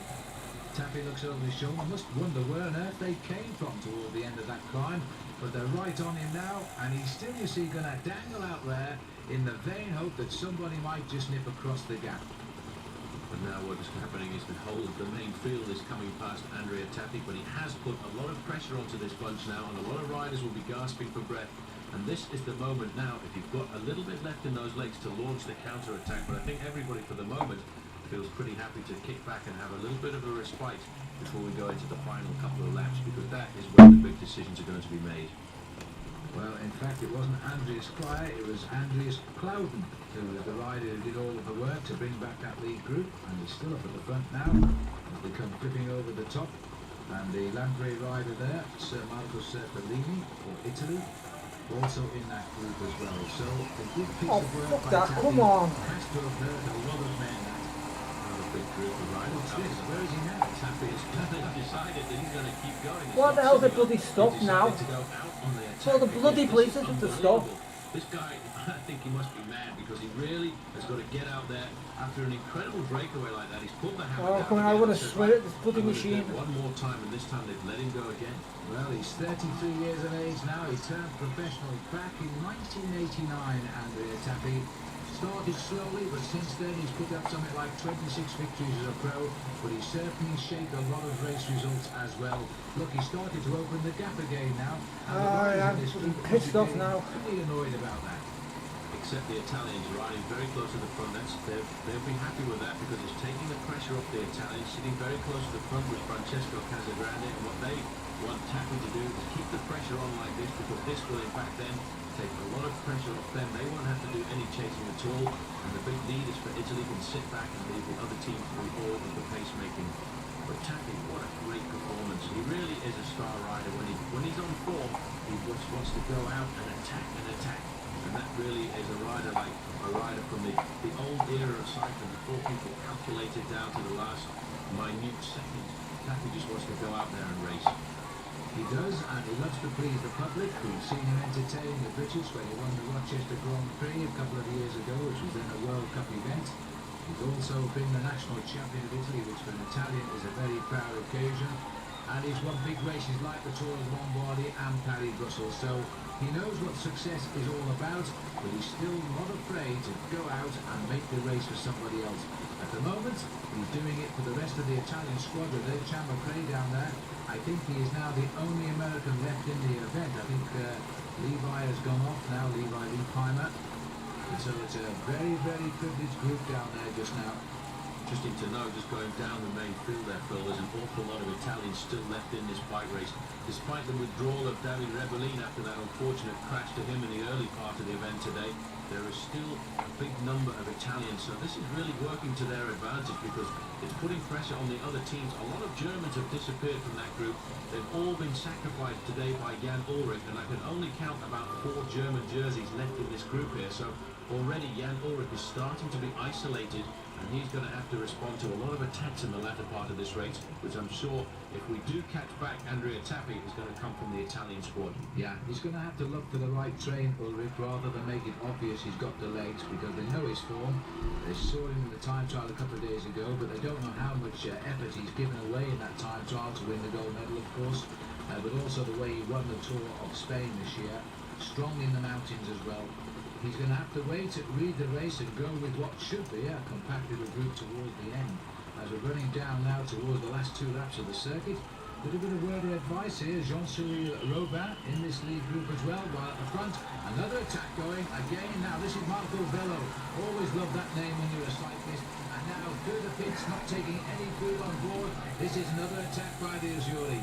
What a great move. They really are on the attack now. They're racing on home turf. And in fact, today, for the first time as the team manager for France, is Charlie Berard, the rider who for many years rode for the Castorama team. The System U team, a great man who's looked after the French juniors and developed them for many years, and he's now moved in to replace Charlie Motte, who resigned his position as the team manager. 5 hours and 10 minutes in the saddle, and you can see, Phil, that it really is starting to crack up a lot now, and you can see a lot more presence of Italian jerseys towards the front of this bike race. Well, there's your average speed of 40.7 kilometres an hour, so the pace is being maintained here. 5 hours and 10 minutes, we'll be just on 6 hours for the full distance. As the field now start to try and get on terms with Marco Bello, who is the time trial champion of Italy, by the way, a very good man against the watch. Well, this is a good move here. There's a group of about 8 riders going clear and 3 Italians in that group, and I think Francesco Casagrande was just on the back.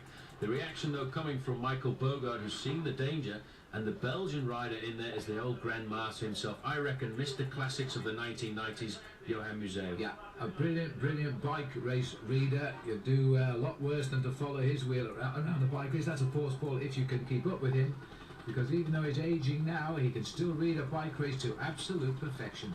And what a man. He too is one of the bike riders of the old days. He's a real tough man, ready to race in any kind of conditions, and it must have been very strange for him this year to come back to Paris-Roubaix, a race that almost cost him his life last year. Another Italian got to the front to conjure with as well. Now Mauro Zanetti is up here too, so that's interesting, because now we're getting into some new names. This is Marco Bello. Zanetti's on his wheel. This is a big push now by the boys in blue, and in fact our motorbike only just got down the corner first there, as we're getting quite a little selection coming forward now. This is still the Spanish guy Rubiera. He's been very active today. Spanish jerseys have been fairly active to the front of this race this afternoon, but they've not really been dominant. They've just been present, just hanging fire and letting the big teams like the Swiss and the Italians and the Belgians make the pace making. But this is a pretty good move now. 3 Italians in this leading group, and behind, really, the Belgians and the Dutch are going to have to respond. I did see the response coming from Michael Bogard, but I'm not sure yet whether he managed to get himself across to the leading group. Well, the Italians are riding extremely well now. They're doing everything right at the moment. They've used their man Taffy to soften up the field, and now they're trying to make it feel worth his while for that attack by packing them into the front and get some decisive split going. Sitting at the back here, Frank van den Broek. I really was not expecting to be at the back at this stage, Paul. He should be looking for the split now. Well, he should be riding much closer to the front, unless he's going to take the risk of moving to the front only on the climbs. He will hope that that's where the major attacks are going to happen. But it is always a very risky thing to do, to sit at the back like this, because you can get caught up in an accident. He's already been in one crash this afternoon, and another one of the Italians is abandoning, so that is surprising. Sergio Barbero, but he was very dominant in the early part of this race, making it a tough event. Well, they've lost a man there as he comes off, and he's going to have a little chat with the Line Network, I think, down there as to why he's pulled out. He'll probably tell everybody he's done his job. There's a Belgian guy also, that's Mark Wouters. We saw Mark go off on the climb. He's reported into the pits now as another man, and an awful lot of riders have been coming into these pits in the last half hour. In fact, somewhere in the region of 50 riders have abandoned the race. It's all because of the pressure on the front, and it's been very much a very heavy tempo every time we've gone up the climb of the Torricelli. You can see again the big reaction in the main field, and it's the German riders, and again it's Andreas Kloden on the front there. You should look at that though, Van den Broek sitting there nice and comfortably, allowing everybody else to make the pace, and he's moved very quickly to the front, from the back to the front, in the period of around about 100 metres. It's good to see too Raimundus Rumsas riding there, halfway down the field, the Lithuanian. This is a very, very select group we're seeing now, Paul, and still there's a proliferation of riders from Italy and indeed from Switzerland and from Spain and from Belgium. The big nations. The big nations, they always fire when it comes to the World Championships, but the biggest squad with the biggest morale every time they come to the Worlds is the Italians, which is why after that group was caught, another Italian is launching himself off the front here.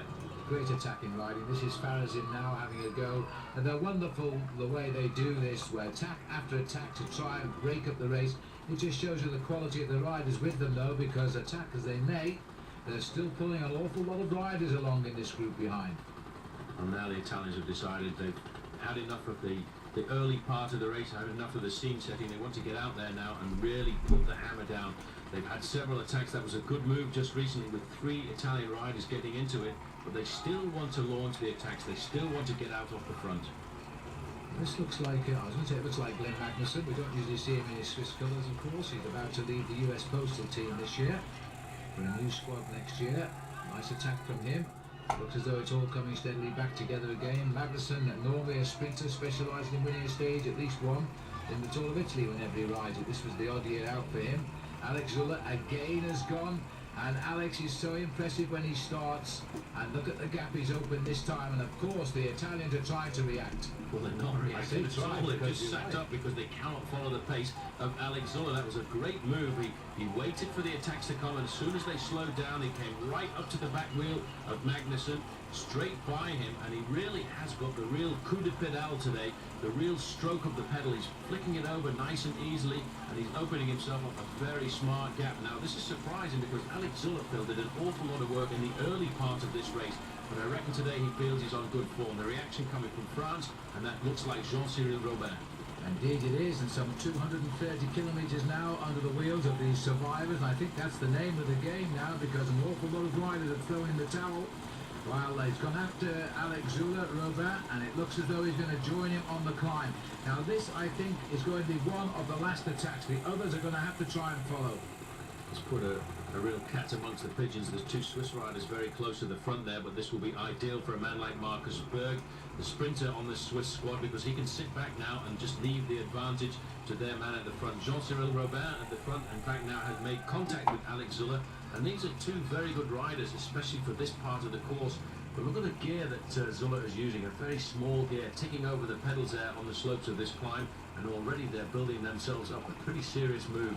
I think the Belgians have put too much work in too soon, and they have actually disappeared from the front of this group. But it's up to the Italians to, in fact, come up and take the chase. There's Frank van den Broek looking very comfortable there, moving to the front for the first time. On his shoulder there, Peter van Petegem. And the reaction has come from the Italians, because they are the ones who are in dominant numbers in this race now, Phil. And Marco Vello has been sent to the front for Italy to chase down the 2 leaders. Well, Robin rode extremely well in the new race, the Trans-Canada race this year, which slipped onto the international calendar and before hardly anybody knew it. Attracted a lot of big names, and he also finished 2nd overall in that event. And now he's got himself, with that form, into what could be a decisive move here. Zuller, who's been playing around with lone attacks all day, is still on the attack now, and time is running out for the others. Alex Zuller really having a great end of the season, although his Tour of Spain was not so fantastic.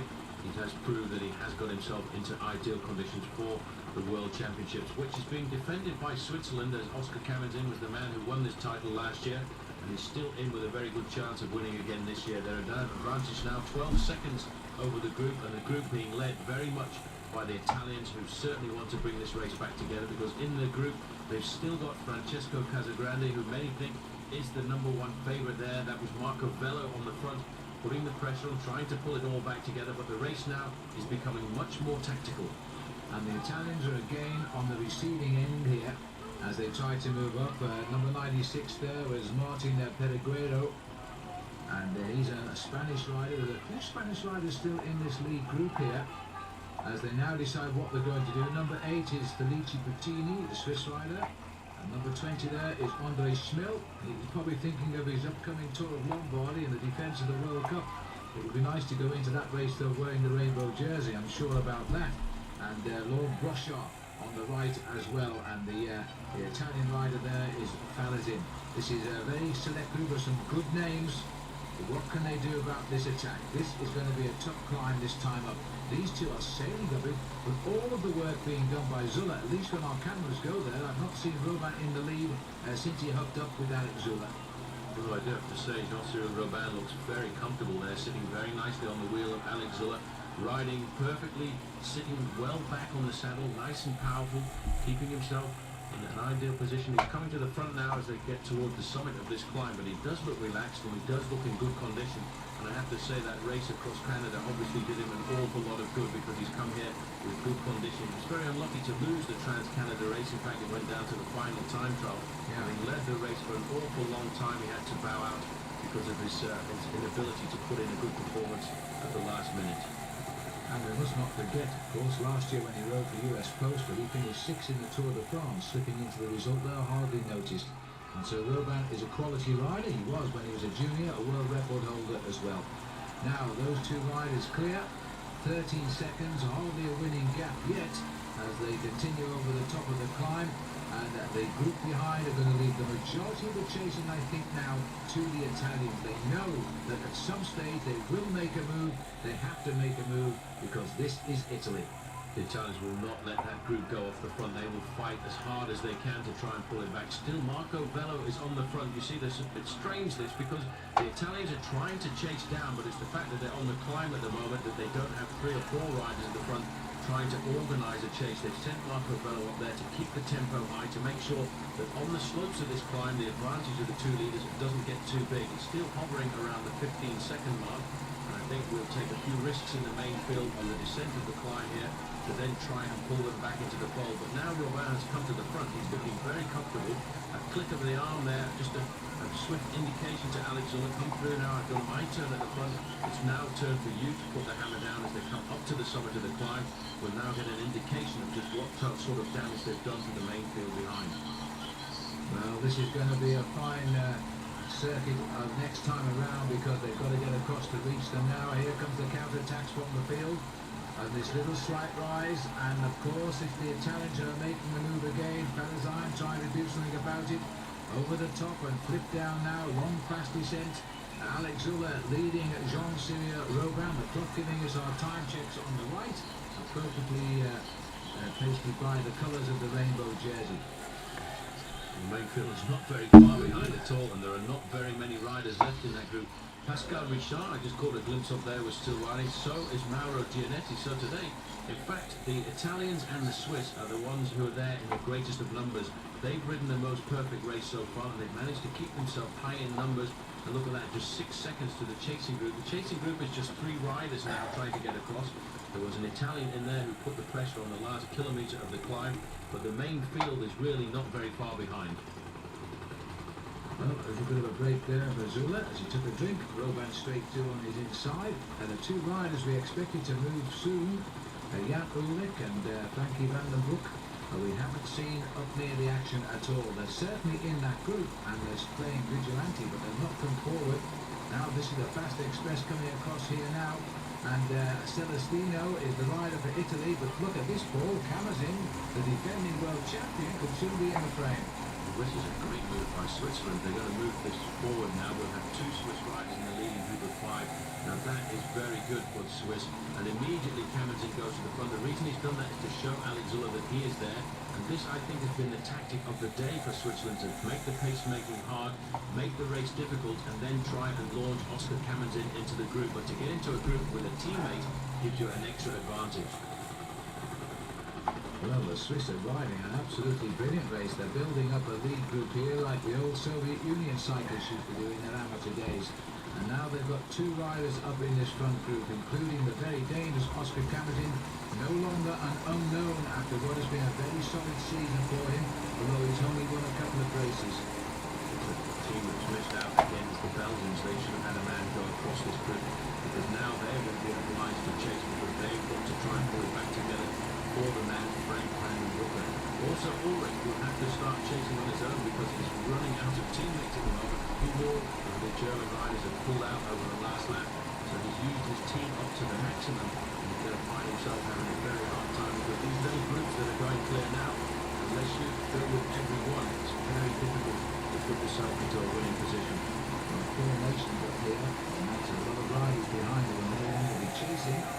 So you're right, the Germans and the Belgians and the Dutch will start thinking things out and getting it together here, because clearly this group was not happy working together, and immediately now I think it's Camazin who may have gone off the front. Camazin launched the attack off the front there, hoping to steal a few more seconds on the descent. This is the chance when you have taking risks on the descent where field behind, there may well not be some organisation, somebody prepared to take the risks in those corners. Looking back, there's a rider actually coming across the gap on his own there, but it's now an awful long way back to the main field. And Alex, a bit shaky on the way down. Alex is he's just hanging off the back of this lead group as he turns on the way down to the hairpins. It's a very tortuous descent. Cameron's in very happy, a smaller built bike rider to lean on that bend and get round that corner very well indeed. There's the rider who's coming across the gap to the left, and we'll see if we can pick him out. It is in fact a Dutchman, and that's not surprising, and it could well be somebody on the Rabobank squad who's coming across that gap. Well, they're trying to get themselves across. Rai Campion del Mundo is the message out from the spectators at the side of the road. That's the Italian television company who are bringing us these magnificent pictures here of the bike race. The Dutch obviously have seen the danger there, trying to launch somebody across the gap. I can tell you one thing, he hasn't quite made the junction yet. I think it's Denbacker.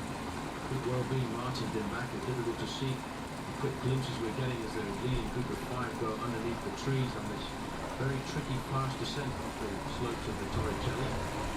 But it's a sensible move, sending somebody across the gap. It takes responsibility for waiting for the country, watching how the man can take the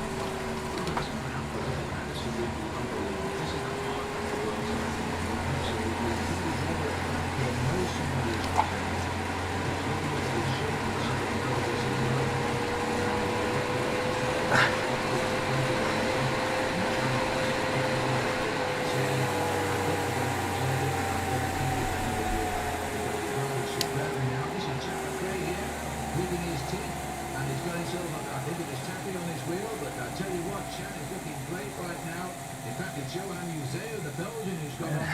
On the wheel of Chambre.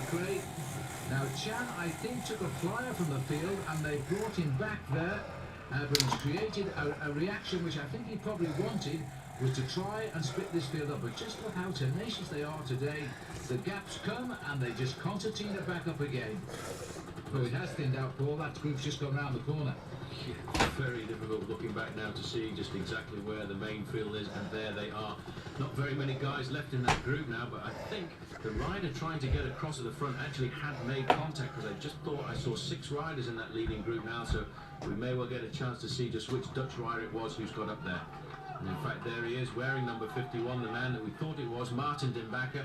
So that will take responsibility away from the Dutch, and as you can see, the roles have changed, and at the front of the main group now, it's a Belgian responsibility to lead the charge. 30 seconds, so that's now looking pretty serious. It is looking serious indeed, and the Belgian Johan Musea riding second wheel there is going to feel a little bit worried about the way it's shaping up now, because they're getting too many rides at the front. There is now the composition, and Martin Denbacker is the man to get on board again, and it looks as though the Dutch champion is enjoying things once more. So this is an interesting move now indeed, as we're heading out for the last couple of circuits now.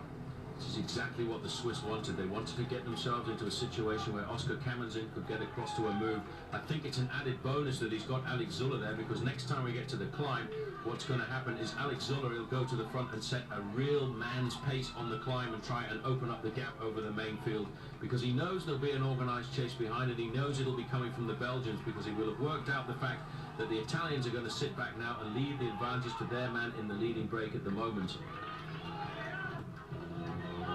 And there's Johan Museo. He's been riding second for a while now, but he's trying to put things to rights a little bit here.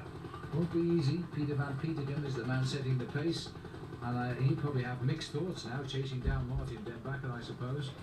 It's always difficult when you go to the World Championships where you are riding for your country, so you forget about trade teams, you forget about the guys that you race with for the rest of the year, which is why you have to take the responsibility of your own nation. That's why Van Petegem is at the front, chasing a man who for the majority of the season is his own teammate. But this, as they go through the feeding station now, is looking like a pretty serious move, especially having 2 Swiss riders in there. Kamenzin leading them through there, taking his food on board. Mainly at this part of the race, it will probably just be drinks, because that's the most important thing. It's difficult now to take on very much more solid food, because the race now is certainly on in earnest.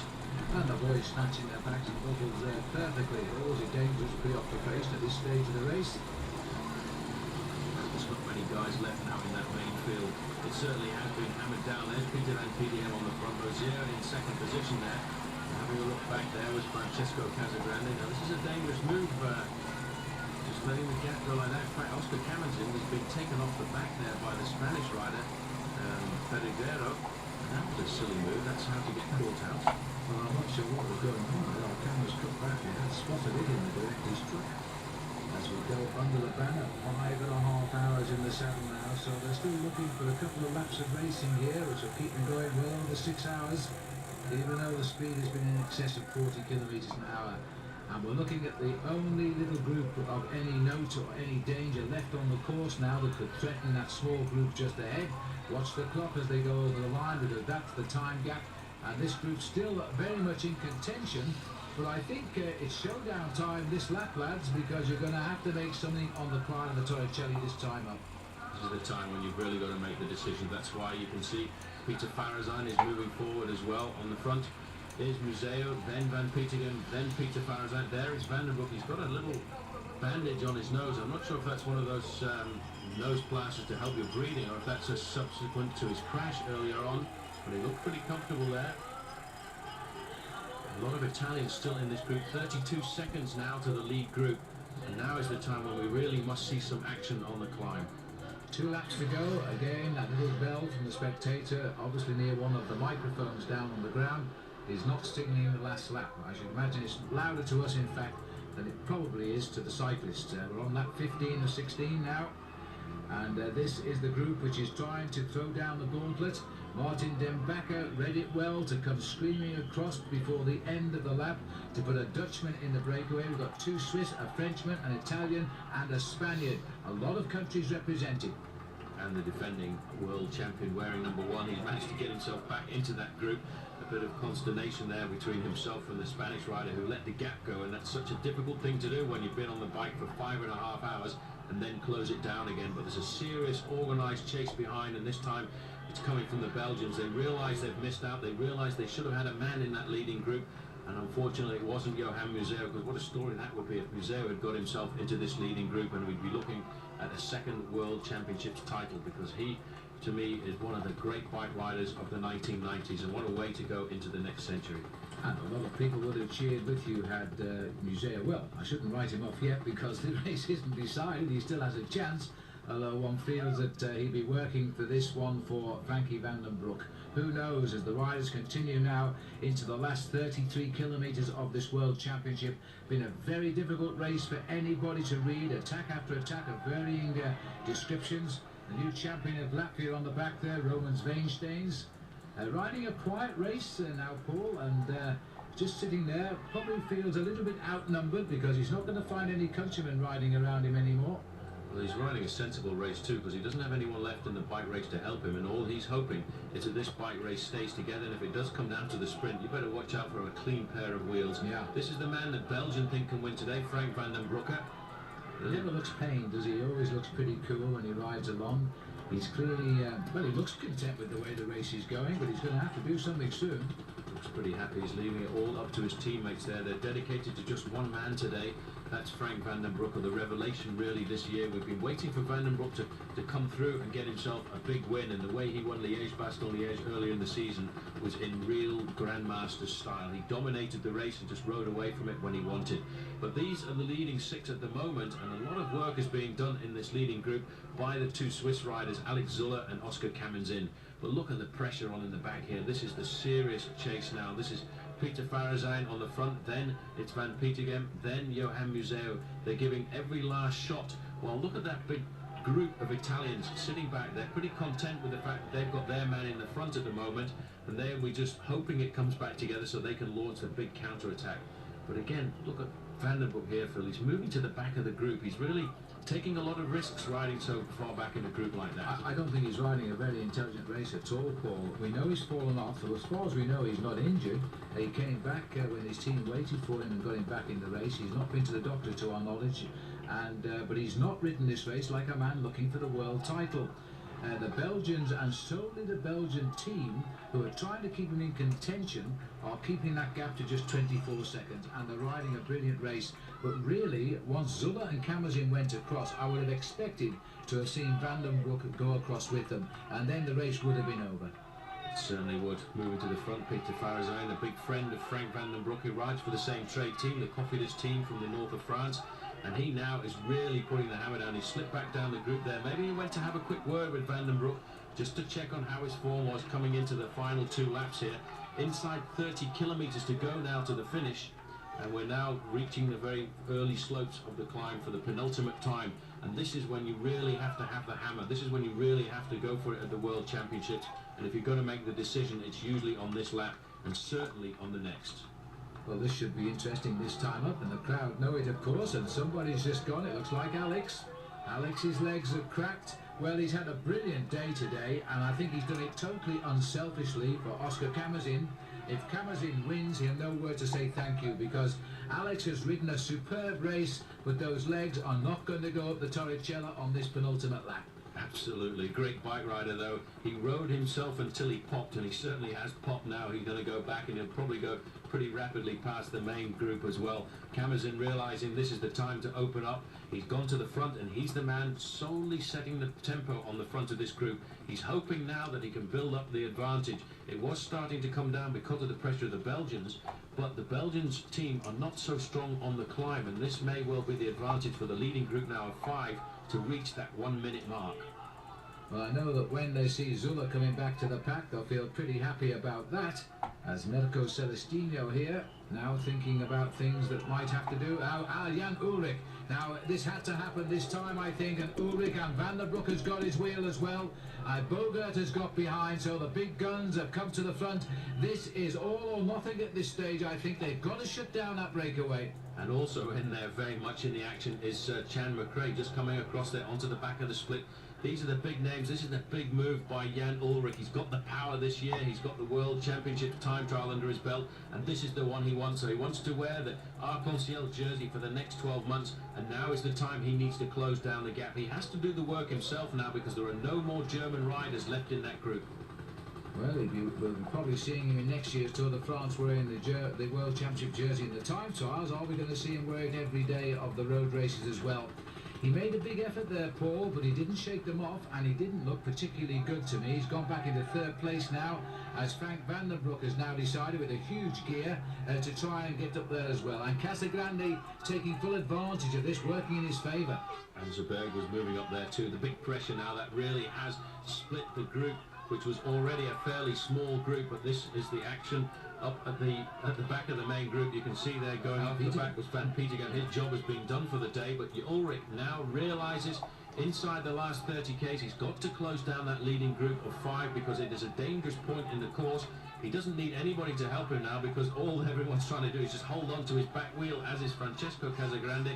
Bogart is in there, and in fact it looks as if Van den Broek has disappeared. 15 seconds they're saying it is now. That superb turn, that was Den Bakker sitting at the back there. Somebody has just thrown in an explosive, I think, amongst a lot of them now, because they're all over the place here. It's a desperate scramble up the Torricella this time, and the race could well be decided before we start the last lap if they keep this sort of pressure on. Ullrich is looking so determined there, but he's not getting away, but he is pulling away the select group of riders.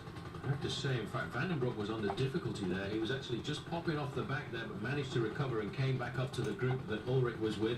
And also getting onto the back of that group of riders is Chambre.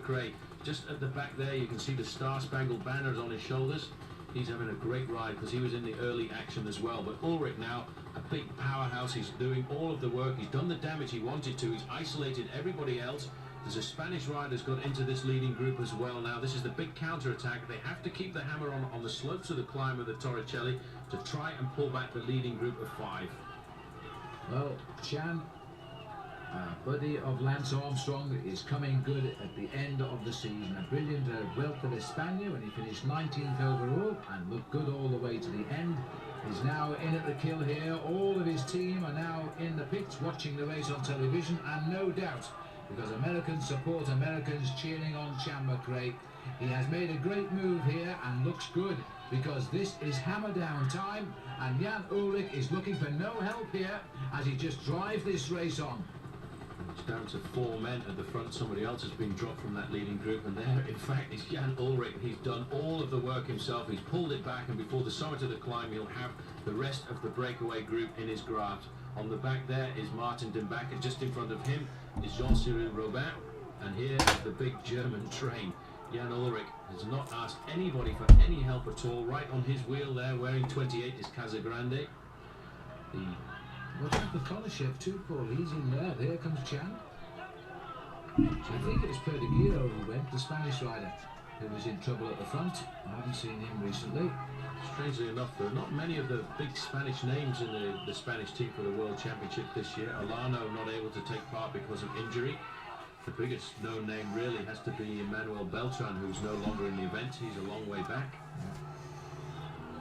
And of course we've got the very aging Melchior Mauri now, who's been a brilliant cyclist. Still is a top time trial rider. To give him justice, he's riding for the Portuguese teams at the moment. In this leading group, okay, I think that will do me for this evening. Don't need to do any more Well, Oscar's bike riding he's tonight. He's second year pro, and he's never done much racing at all year. Attacked by Vandenbroek now. Vandenbroek coming off the front. Now what a great move by Vandenbroek. He's let the Belgians do all the work at the bottom of this climb. He launched the first attack, but then as soon as Jan Ulrich saw that he wasn't going anywhere, he noticed that he could get himself across there. But now getting towards the summit, Udinebe has decided he'll have a go. Well, we saw him do this in the Vuelta de España, where he helped himself to a couple of stages, and on the very last day he ran out the winner of the race on points. He was in tremendous form there, and he really started that race not expecting to finish it. And now he's trying to make his move, but clearly a marked man, because here comes Michael Bogan. Okay, we'll just save that first of all.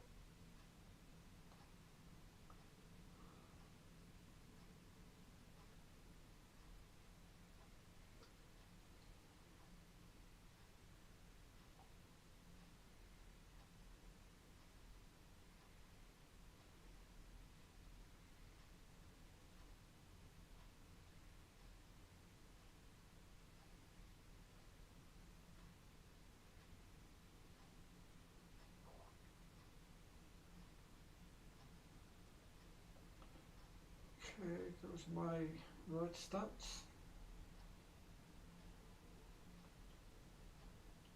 Progress. Just be a moment. Okay, year. Okay, it's going to be a little bit better. Okay, so my year-to-date stats for 2026. So far, I have ridden 3,162 kilometers. That's 3,162 kilometers, which is an 81% increase on last year, where I had ridden 1,746 kilometers at the same time last year. So 3,162 kilometers this year and 1,746 kilometers at the same time last year. Okay, we look at elevation gain. Okay, 70,277 meters of elevation so far 2026. That's 70277 meters, which is a 29% increase over the same time last year, where I had climbed 54,500 meters. So it's going well. Okay, let's see. I've spent 134.5 hours cycling so far this year. 134.5 hours. Compared to 82.5 hours at the same time last year. So 134.5 hours this year. And 82.5 hours last year. So a 63% increase. And let's see. 128 cycle activities. Compared to 83 at the same point last year. Okay, if I go back a second and check on my goals.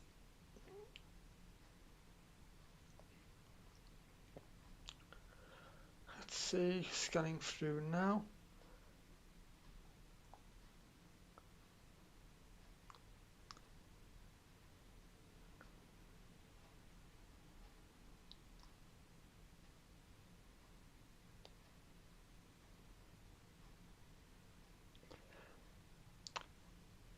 Okay, so I have 500,000 meters of elevation to climb for this year, and at the moment I am 7,263 meters of climbing ahead of schedule.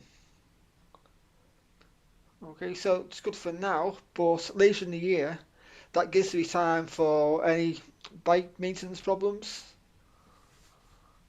or no, maybe a few days of recovery.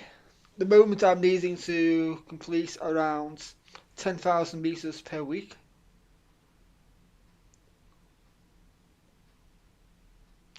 Which will get me past the goal, so yeah, I'm ahead at the moment. And if I remember last year, I did about 20,000 or so meters at the end of the year for the Rafa 500. So that probably happened again this year. Okay, I'm going to sign up now, and I will be on the bike doing another climb tomorrow. Let's just have a quick scan through, and let's see what we can schedule for tomorrow. Better do some of these challenge rides.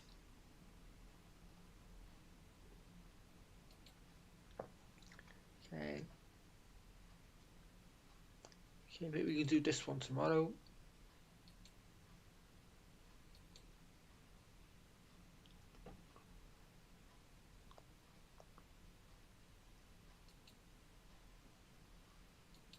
And let's see.